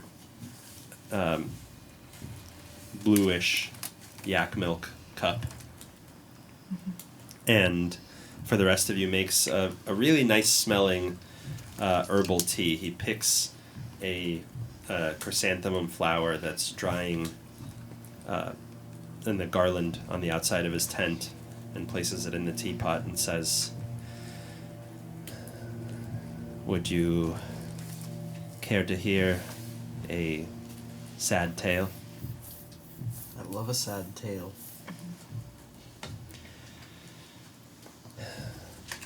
I tell you this because I want you to know what you are up against. Even now, nearly 3 centuries hence, these memories are sharp and clear in my people, like shards of broken glass, as though we lived them ourselves. We lost our freedom here, and freedom is something we value more than anything else. When the von Zarevich clan rose like a shadow across these lands. But it was not Strahd that first threatened the tenuous, I will admit, peace that we ushered in. Rather, it was his father, King Barov. In those days, our people dwelled throughout these lands. We ruled them, and a council of princes led us, my ancestors chief among them. But when King Barov's eyes fell to us, he demanded fealty. We are not permitted to give it. The Great Khan forbids it.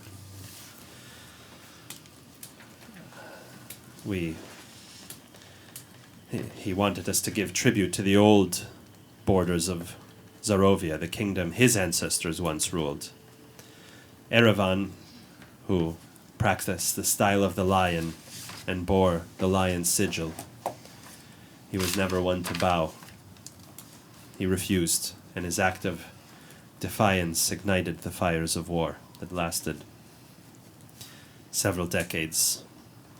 But in the end, Barov's conquest was swift and brutal. He was joined by another of my kinsmen, one Rahadin, a traitor to our people. He laid waste to our kingdom. Rahadin himself shattered Erevan's blade and executed his family. And that marked the end of the royal line, or at least the royalty of that line. My people were subjugated, and those who resisted were hunted like rabbits. Barov ruled us with an iron fist, and when he died and his son, Strahd, came to power, we rose. We led the charge for freedom once again, but Strahd was even more cunning and even more cruel than his sire. He quashed the revolt. He slaughtered our people. Left less than 100 of us alive. He left us, the survivors, to the mercy of the Vistani, who took us into their caravans and led us to sanctuary in this valley. Strahd's hunger for conquest was endless. Within a year, the last of his enemies had fallen, and he had claimed the valley for his own, naming it after his father, Barovia.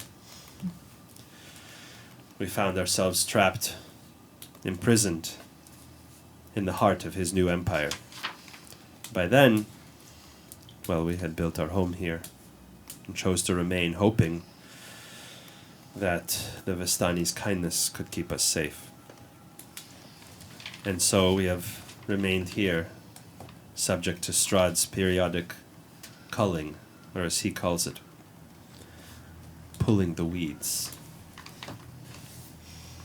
Whenever our population of childbearing women becomes too great, Rahadin comes with his entourage of wolves and worse, and he steals them away.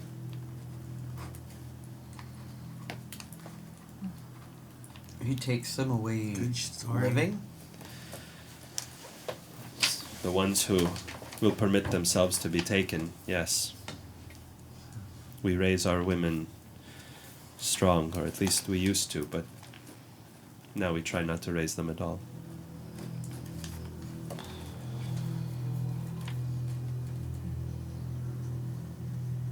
So, thank you for sharing. As you can see, I am the last of my kind, and I think he likes it that way. He likes for us to remain just barely on the edge of survival. What happened to your arm? Well, he sort of studies it himself. I was strolling, climbing Mount Gakis, but a frozen bluff that I was climbing on crumbled beneath my weight.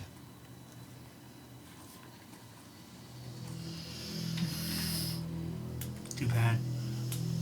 It was. It was very bad. I think it looks kind of cool, though. Well, it was very cool when it happened. Does it hurt at all? Is it just the full, just what we see here? I'll be fine. It was worth the cost. Well, I thought it would be.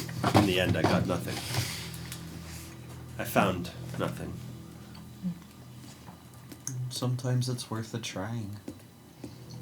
And that is why I hope you will find some way to at least save this little girl. Well, we've had a surprising bit of good luck. That is hard to come by in Barovia. Tell me. It is. It seems almost miraculous at times. What was the good luck? Well, staying alive. They had one good toy at the toy shop. That's true. It was quite cute. Oh, well. And he was attacked by a shark and did not die. Here. That is somehow accurate. Well, Aragol says, yes, they brought the toy for Arabelle, which is why it's even more critical that we can find her. I hate to ask at this time, but I also came here seeking a healer. Is there one in the camp? I suppose I would talk to them too if there was one. Sardoc asks, oh, well, what ails you? Do I assume, like, having had this conversation and everything, and him being so open, that Lady Lan would sort of perceive him to be trustworthy. Perhaps. How is Monto reacting? He seems relatively calm. A creature, wolf. Would I know that it's called a werewolf, or I would part wolf, part man, bit me. And the wound, I'm quite skilled in the way of healing, and yet this wound will not heal. I've heard of this happening to others. Unfortunately, I don't think anyone here can help you. I've heard of certain skilled healers, maybe in the older village of Kresk to the west, or maybe some obscure practitioners of magic. Unfortunately, here you won't find one. Just me. And it's beyond my abilities. Your friend here cannot help you? Not at the moment. Well, I wish you luck in dealing with this, and all I can say is be careful when sort of peeks through the smoke hole in the tent. Be careful in 4 days' time. What's in 4 days? Is the moon full in 4 days? I believe it will be. And what will that... Can I remember that one? Why should I be careful? 4 days. Well, not so much you. They. I see.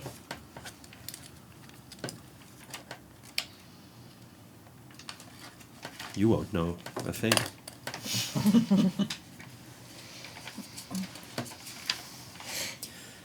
You may have seen, given that you are alive and have apparently survived that encounter, that the wolf people did not always have that form.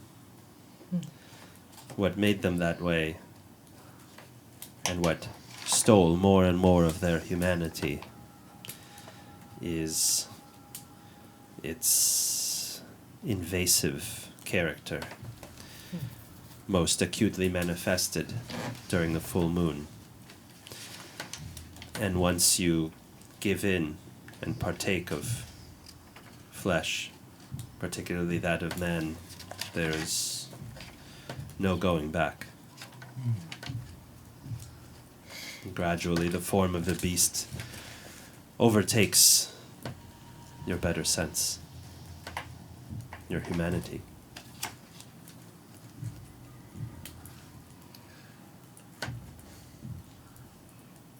I appreciate the warning. If it's not too late, I would ask you not to come here during that time. Stay in Vallaki. At least there you'll be contained. I'm being a bit facetious, but maybe not. Thank you for the tea. All the more reason to find your fate here in Barovia as quickly as you can. And in the meantime, maybe help us with this precious member of our tribe, our collective tribe. And Aragol says, it's nice to think that you see yourself as one of us. To Sardok. I have perhaps an indelicate question. Is the manner of Arabella's abduction similar at all to the manner of what you call the culling? Do they show up in secret, or is it? No. When Rahadin comes, he makes a show. It is not furtive. It is overt.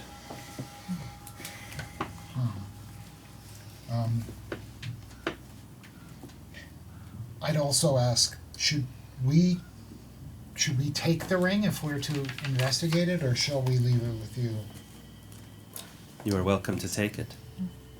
Take it. I think it's a good idea. We take it. Yeah. You may as well. Do you know if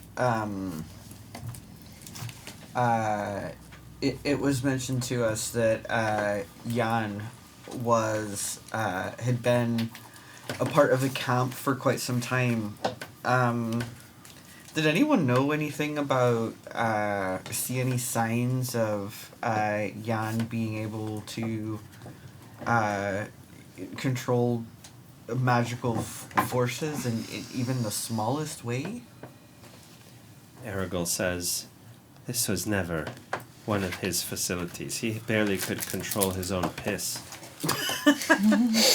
He was not a talent. Alright, he's not the Arcanist. Got it. Yes, I should think not.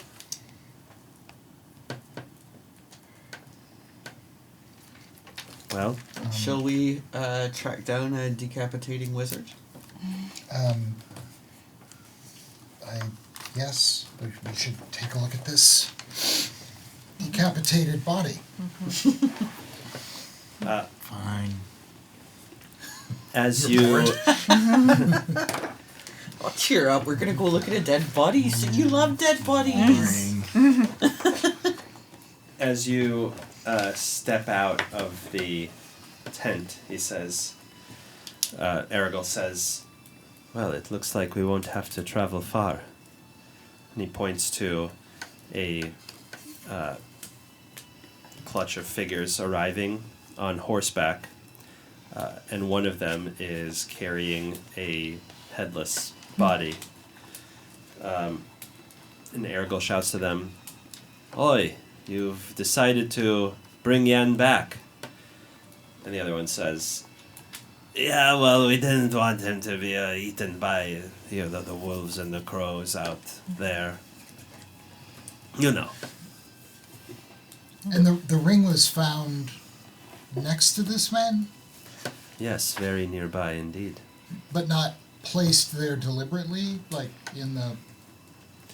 It seemed to have become dislodged, maybe from his attacker, or maybe from him himself, although we've never known him to have such a ring.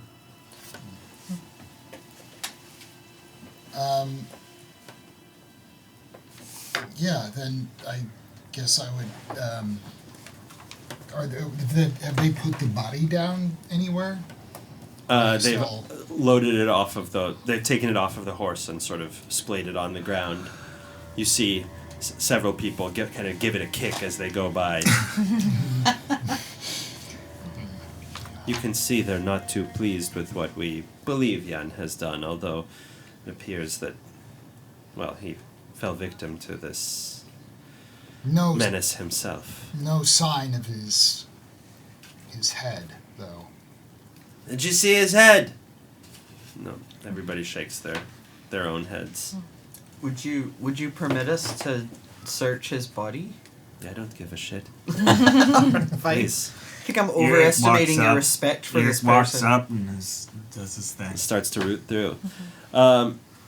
He seems to be dressed in the same clothing as the rest of them. And Aragorn says, any sign of a bounty he was given? You don't find anything with a pretty thorough search. Very thorough. Oh, well, either one of these thieving bastards took it, or he never received one, or the decapitating wizard, did you say, was smart enough to take it back. Have anything else cool on his person? Nothing that you know.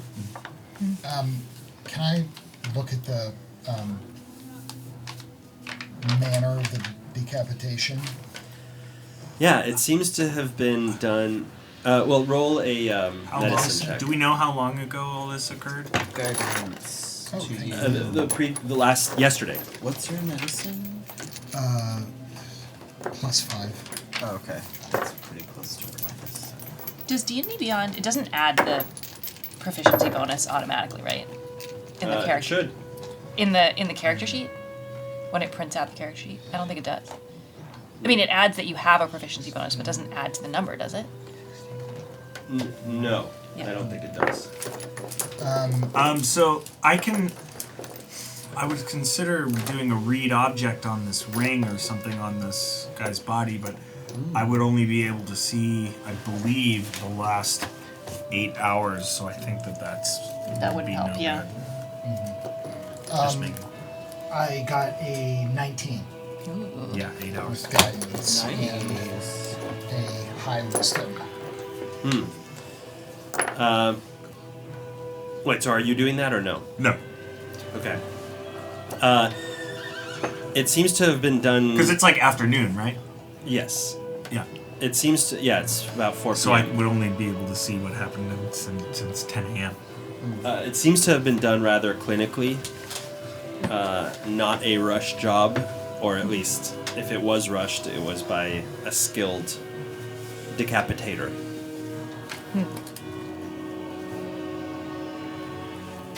Since you've examined the wound, can we get a CSI Miami pun and the glasses? Yeah. He takes Don't say lost his head. Don't say lost his head. There's no way to get ahead. You're using up all of them before I can get to them. To be fair, that one was in Austin Powers. You get ahead in life? True. I've got a good one after this.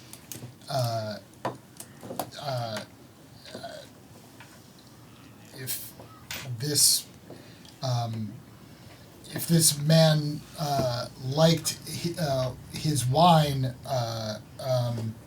looks like he had the wine that he gave was too intense. That he gave what's his name was too intense, and looks like that it came Everybody back to hurt. everybody has turned around. Everyone is just talking about something else completely. And looks like it was too intense and made him fall asleep potentially. But that came back to bite him. That it was too much of a heady brew. The wine? I don't know.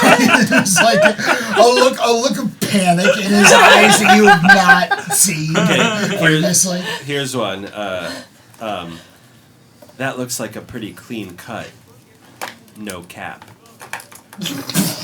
Oh boy. How about that?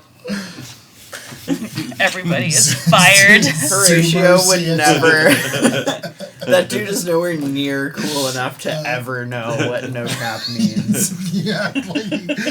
Fair enough. What he just says like a bad pun, and that like Zoomer CSI is just bad pun, and then puts on the glasses and goes for real. Like, and the glasses are like the meme, like pixelated glasses. Yeah. He's doing TikTok reels with photos of dead bodies. I mean, like Logan Paul literally did that. Yeah. Oh shit. Oh, I thought that was a Logan Paul reference. Oh no. Yeah, he went to Aokigahara, the like. Oh, no, I know about that. I'm talking about the like. Where it's just an attractive person pointing to different parts of the screen. Yeah, like and photos text or text will pop up. Yes. Yeah, that's right. That was not an intentional Logan Paul reference. But yeah, there are terrible people who have already done that terrible thing I was talking about. Fam, we are in Barovia. This place is crazy. Look at us. Everyone is Logan Paul here. Look at this fucking guy's arm. I love the idea. I'm gonna prank him, and then he just like slaps him. So I'm gonna do this crazy stunt, and he like pulls down his pants. Strahd's pants. Yeah.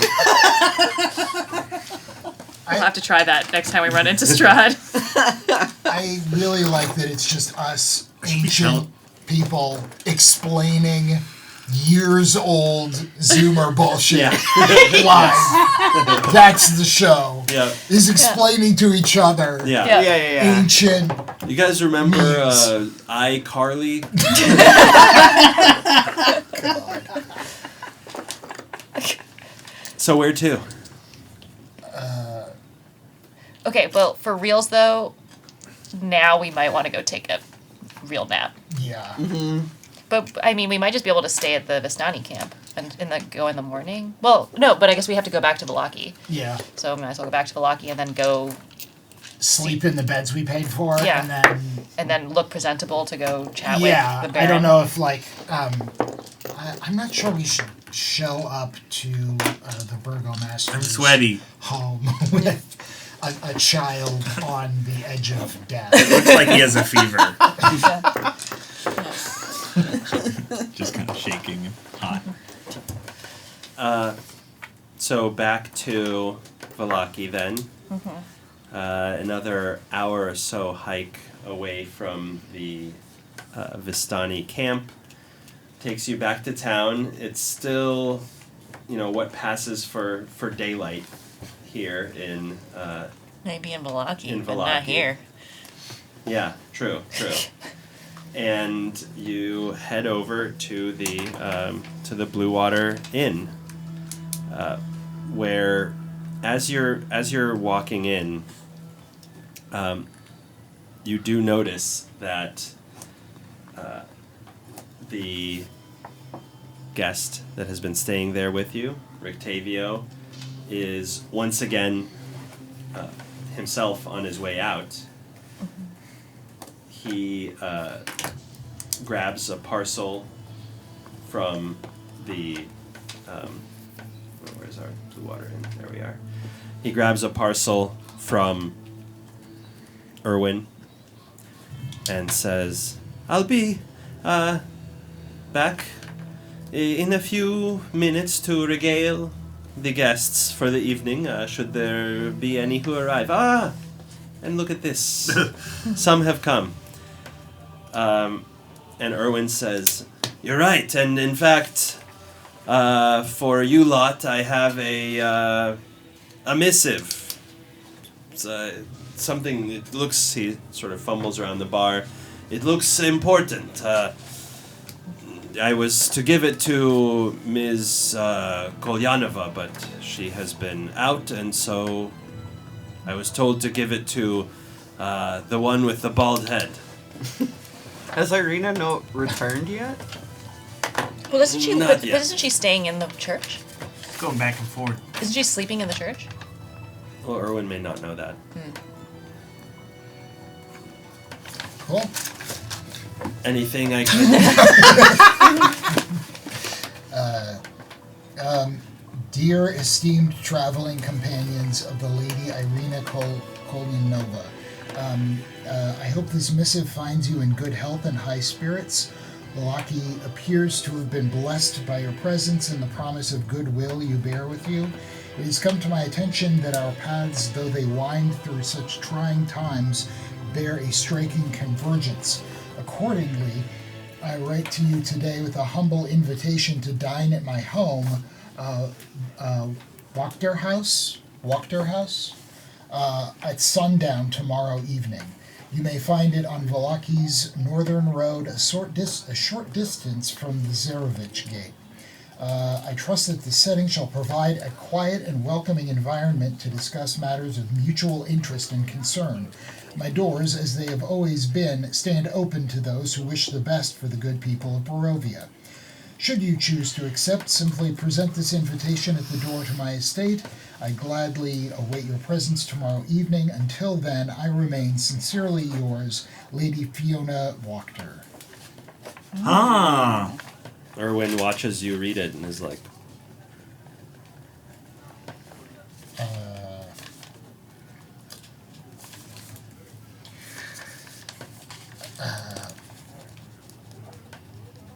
Cool. I don't suppose there's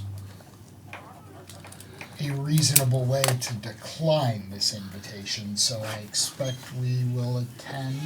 Why would we decline? It's a free... I Yeah. sort of had the impression that the Lady Fiona was a complicated or difficult woman. Isn't everyone here? Aren't you? I'm very... No, to agree to disagree. I'm very straightforward and very... Uncomplicated? Yeah.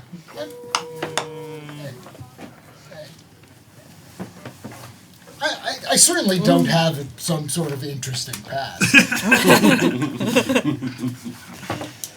Erwin says, "It's quite an invitation. I'm not sure that it would be wise to say no." One wonders what brought us to her attention. Who's to say? Is Rictavio still there? He's just about leaving. Oh, okay, but he heard that we had... Okay. Is he jealous? Roll an insight check. That was a big... It's metal. Big die. 13. You can tell that he was pretending not to be listening. Okay. That's what I figured. I don't like that guy. Yeah, my eyes on him. Trust you. Oh, I was just going. And he walks out.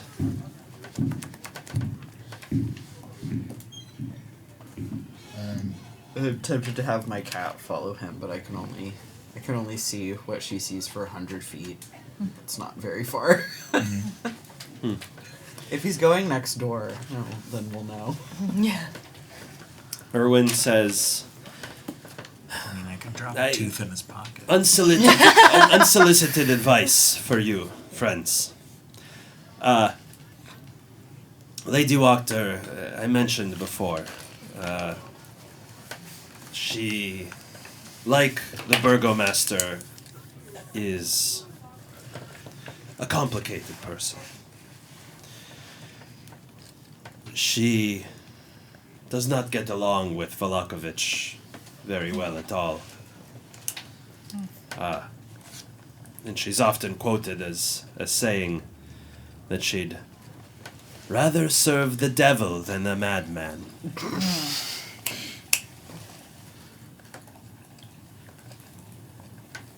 Not sure what that could mean. What choices? You may have seen her troublemaker sons here the other night. Carl and Nikolai. They'll likely be back. They are proving to be a deleterious influence on the development of my own children. The pranks and whatnot. But they seem harmless. She has a daughter as well who she has kept locked away for some reason.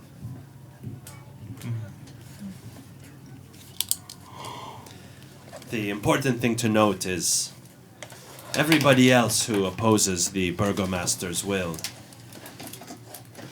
they don't have much of a future here. Lady Wachter and her family, well, they seem to survive. And I wonder if that's not because he knows that any attempt at a confrontation, at least an overt one, will prove more challenging than he's willing to take on.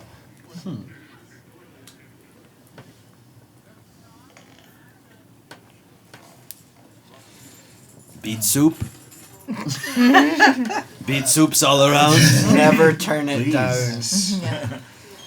You have a very relaxation-focused schedule, I must say. We had a big morning. This You know, is- I haven't been gainfully employed for quite a while, so Yeah. At this pace, I'm not sure you'll be able to get out of Barovia very soon. Self-care is important. Well, we're taking the time to do it right, you know. Get out of Barovia correctly. Yeah. So Danica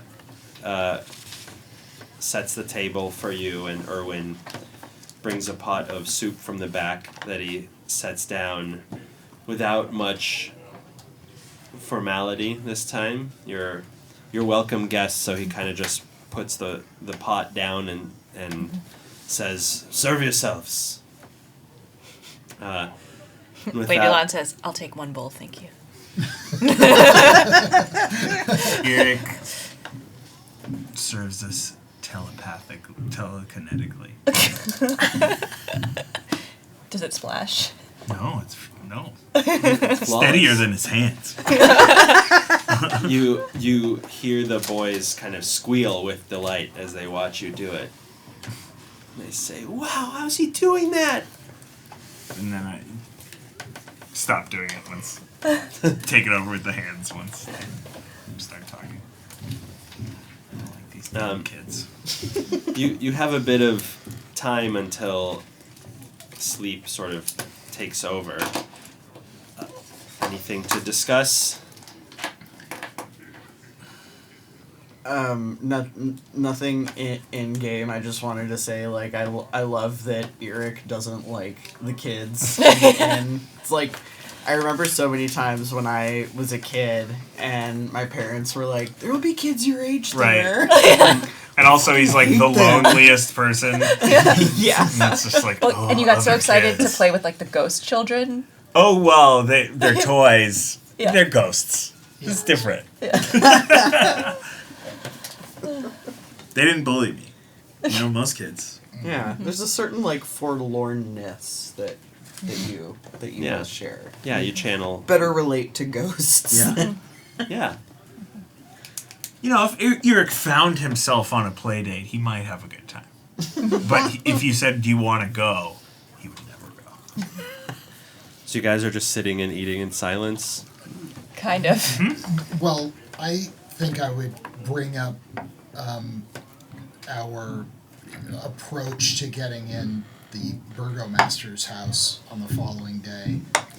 Okay, as you do, you and Lady Lan and Rowan each start speaking at the same time, like 4 or 5 times in a row.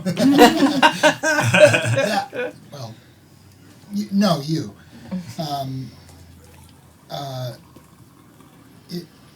We know that he is vulnerable to flattery. should we, and I think of all of us, Lady Vaughn is most suited to conveying a sense of high status. I don't tend to flatter, but I guess I can make an exception. Well, you can leave the. You don't have to mean it. You can leave. I'll try to lay it on. I see. Thick, and it's under your auspices that we need access to the library. I don't think we should tell the truth about why we need it, because that's unlikely to help. Yeah, I don't think convincing... I don't... I think it's a tall order trying to convince him that, you know, enabling us to help rescue this child would, you know, make something of a legend of him. I don't think that's the kind of thing he wants to be known for. Perhaps we can say that you have come from far because you heard of word of the delightful celebrations in this town has spread far and wide. That's great. And you wanted to better study the history and appreciate the depth of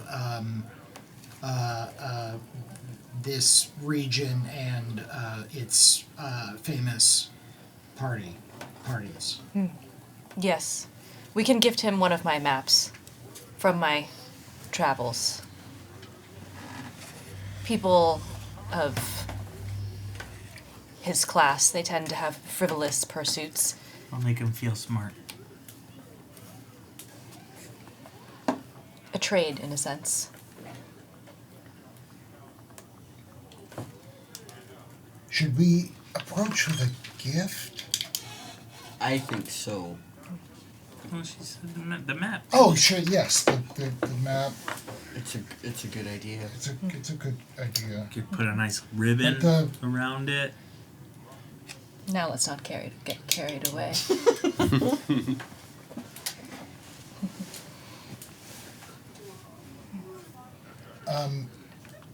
To myself only, did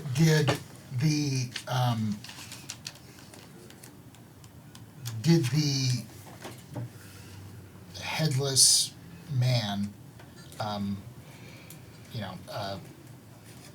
remind me of anything? Did the clinical way that the head was removed, did I see that as significant or similar to anything I would be familiar with?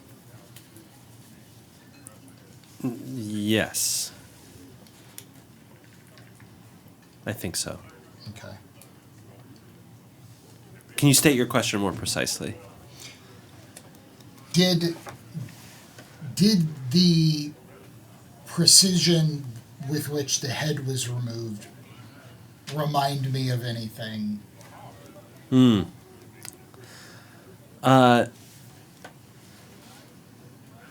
necessarily. Okay. Only in the sense that it was thorough. Yeah. Doesn't that make you guys curious? Yes, but I think I might be too sleepy to be more curious at this point. Him. Well, I think all of the characters are. Rictavio eventually comes back in, and seeing that there's not much of an audience this evening, Carl and Nikolai, in fact, aren't there at the moment. The hunters... Does Rictavio wear like a fancy hat or something? He does wear a fancy hat. Bolo style? While he's telling stories every minute or so, I just pull the hat down over his face. Wait, how? The telekinesis. Oh. Very subtly. Not in a way that he would know that there's force, you know? Okay. Just like it slipped. Roll a perception check. Okay. Oh, that's a 20. Or 20 minus whatever. Wait, 20 minus something? So it's a natural 20? Yeah. Oh, yeah. Natural 20. That counts. You do it because he's got this big, very wide brim, sort of off to one side. I don't know what this style of hat is called, but one side is like curved up. Swashbuckly hat. Swashbuckly. Big feather. Yeah, that's what I was hoping. Three Musketeers. And the first time he notices it right away and adjusts it, and he seems to react very strongly. And then the second time he reacts, probably panic is too strong, but serious concern. Sure. And then he makes what you think is kind of a hastily contrived excuse and goes off to his room for the evening. My journal is I have to write down my thoughts for the day. Good night. While Eric is doing that, can I I know there are verbal and somatic pieces of this spell, this cantrip, but could we say that I'm sitting behind Rictavio so he doesn't see me? I have a mug of ale, and I'm He's kind distracted. of muttering into it and casting Mage Hand to tap on his shoulder every couple minutes. Roll a stealth check with advantage. Might not be very good. Oh well, that's a crit fail.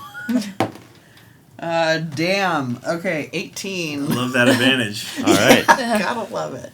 So you begin to distract him. He doesn't notice you, but he's clearly very flustered, and especially with his hat. He walks upstairs, pressing his hat down the whole time, and retires to his room. With a new hat tomorrow. And as he's walking up, the kids can be very perceptive too, and they are sort of laughing.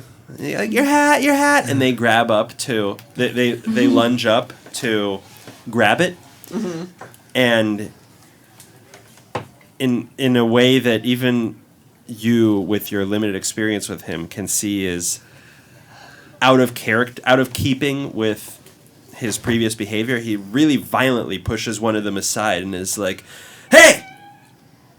and then proceeds to his room. That's right. Mm-hmm. We're gonna Me Too this guy. Monto's like, He's got all the Me Too evidence under his hat.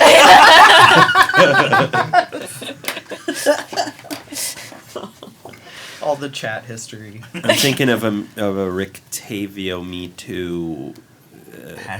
No, like a pun on Rictavio with some Me Too guy's name. There have been so much. Tough. Eric. Any Erics? Adams? I'm sure he's got it. Not really. No. Tavio. He's too funny. He's too funny. Yeah. Not proven, but I'm sure to someone at some point. Mario, Tavio, Cuomo, or Batali. Wow, Marios. Yeah. Mm-hmm. High percentage of famous Marios are canceled. Are you counting Chris Pratt? What? Just because I think he's got some. Chris Pratt's only canceled among leftists. That's true. Yeah, that's true. God. Well, isn't everyone these days? Yeah, everybody who we talk to. It's like Spacey's back on Tucker. That doesn't count. Wow. That's right. There's a whole Rick Spacey-o. That's right. There it is. Nailed it. And with that, you guys head off to bed with a fresh plan to perhaps pay a visit to the burgomaster in the morning, an invitation to visit Wachter House in the evening, a doll for Arabella. What's the name of this episode? A doll for T-minus 4 days until until the full moon, until the Festival of the Blazing Sun. Oh, Lots of stuff. That would make the festival real fun. Freak off after party. And we'd still have us and we enjoyed it. Yeah. Rictavio's white party. Yep. No. Sorry. Um, And of course, finding. There were bards. The titty list. There were bards coming through here 15 years ago doing jokes about how Rictavio pees on little girls. How did we not see this until now? Thank you to our new friends who joined us. Please feel free to follow. We'll be back on Thursday. Yes. Yeah, Thursday. Does Lore have organizing? Yes. No. I can do this Thursday. Okay. We don't have a party name yet. For our party? For your party. Oh. Freak off. Rick Spacio. Yeah, something uncomplicated, not a lot of baggage. And easy for people to understand and get behind without when they any Google it, we want to make sure they find the right thing, which is us. Good SEO. Oh, damn. Thanks to everyone, and to all, good night. Is that real? Okay. Cool. Bye. Sup. Oh, sup. And Adam Scott's YouTube podcast. No. Which one? God, it's so funny. It's called To Me. Yeah. Wait, hold on. And then Are You Talking REM? Not much is known about the sharp-featured androgynous figure come to Barovia in a high-coloured violet coat with closely shorn hair. Rowan Domnalik makes himself of use to the nobles they travel with, entertaining with a classic tune and his high ethereal voice, not to mention a good bit of gossip with the ladies of the court. Rowan may well imitate the aloof manner of a courtier, but just beneath a practiced facade of calm rages a great anger. And there's something else about them too, something unsettling, ancient, and cold.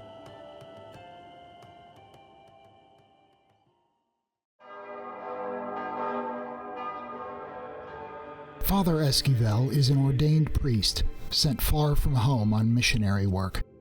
Though his vestments are threadbare, his hygiene limited, and his ecclesiastical knowledge a bit lacking, he is empathetic and friendly enough. He's on the younger side for a priest, but whatever his life before the cloth, it must weigh on him heavily, for physically he seems aged well beyond his years. He claims to be happy in company and sharing the difficulties of the road, but you might get the sense his smile is feigned.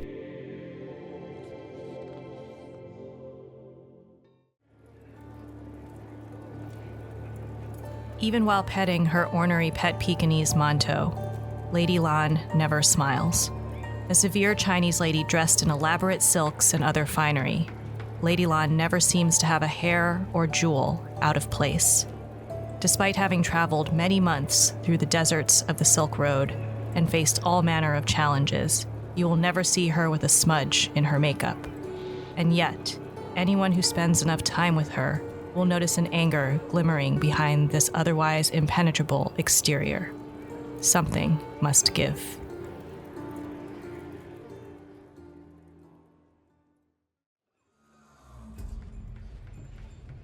Eric von Eggenberg is a pale young boy, his skin almost translucent in the dim light.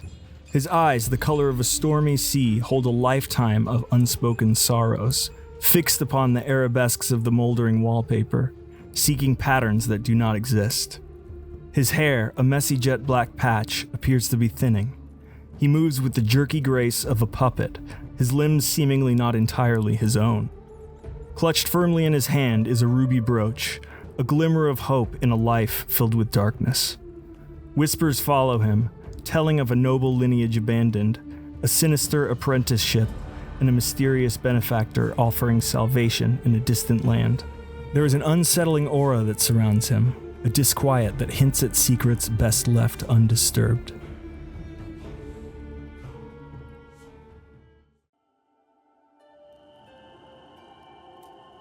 Not much is known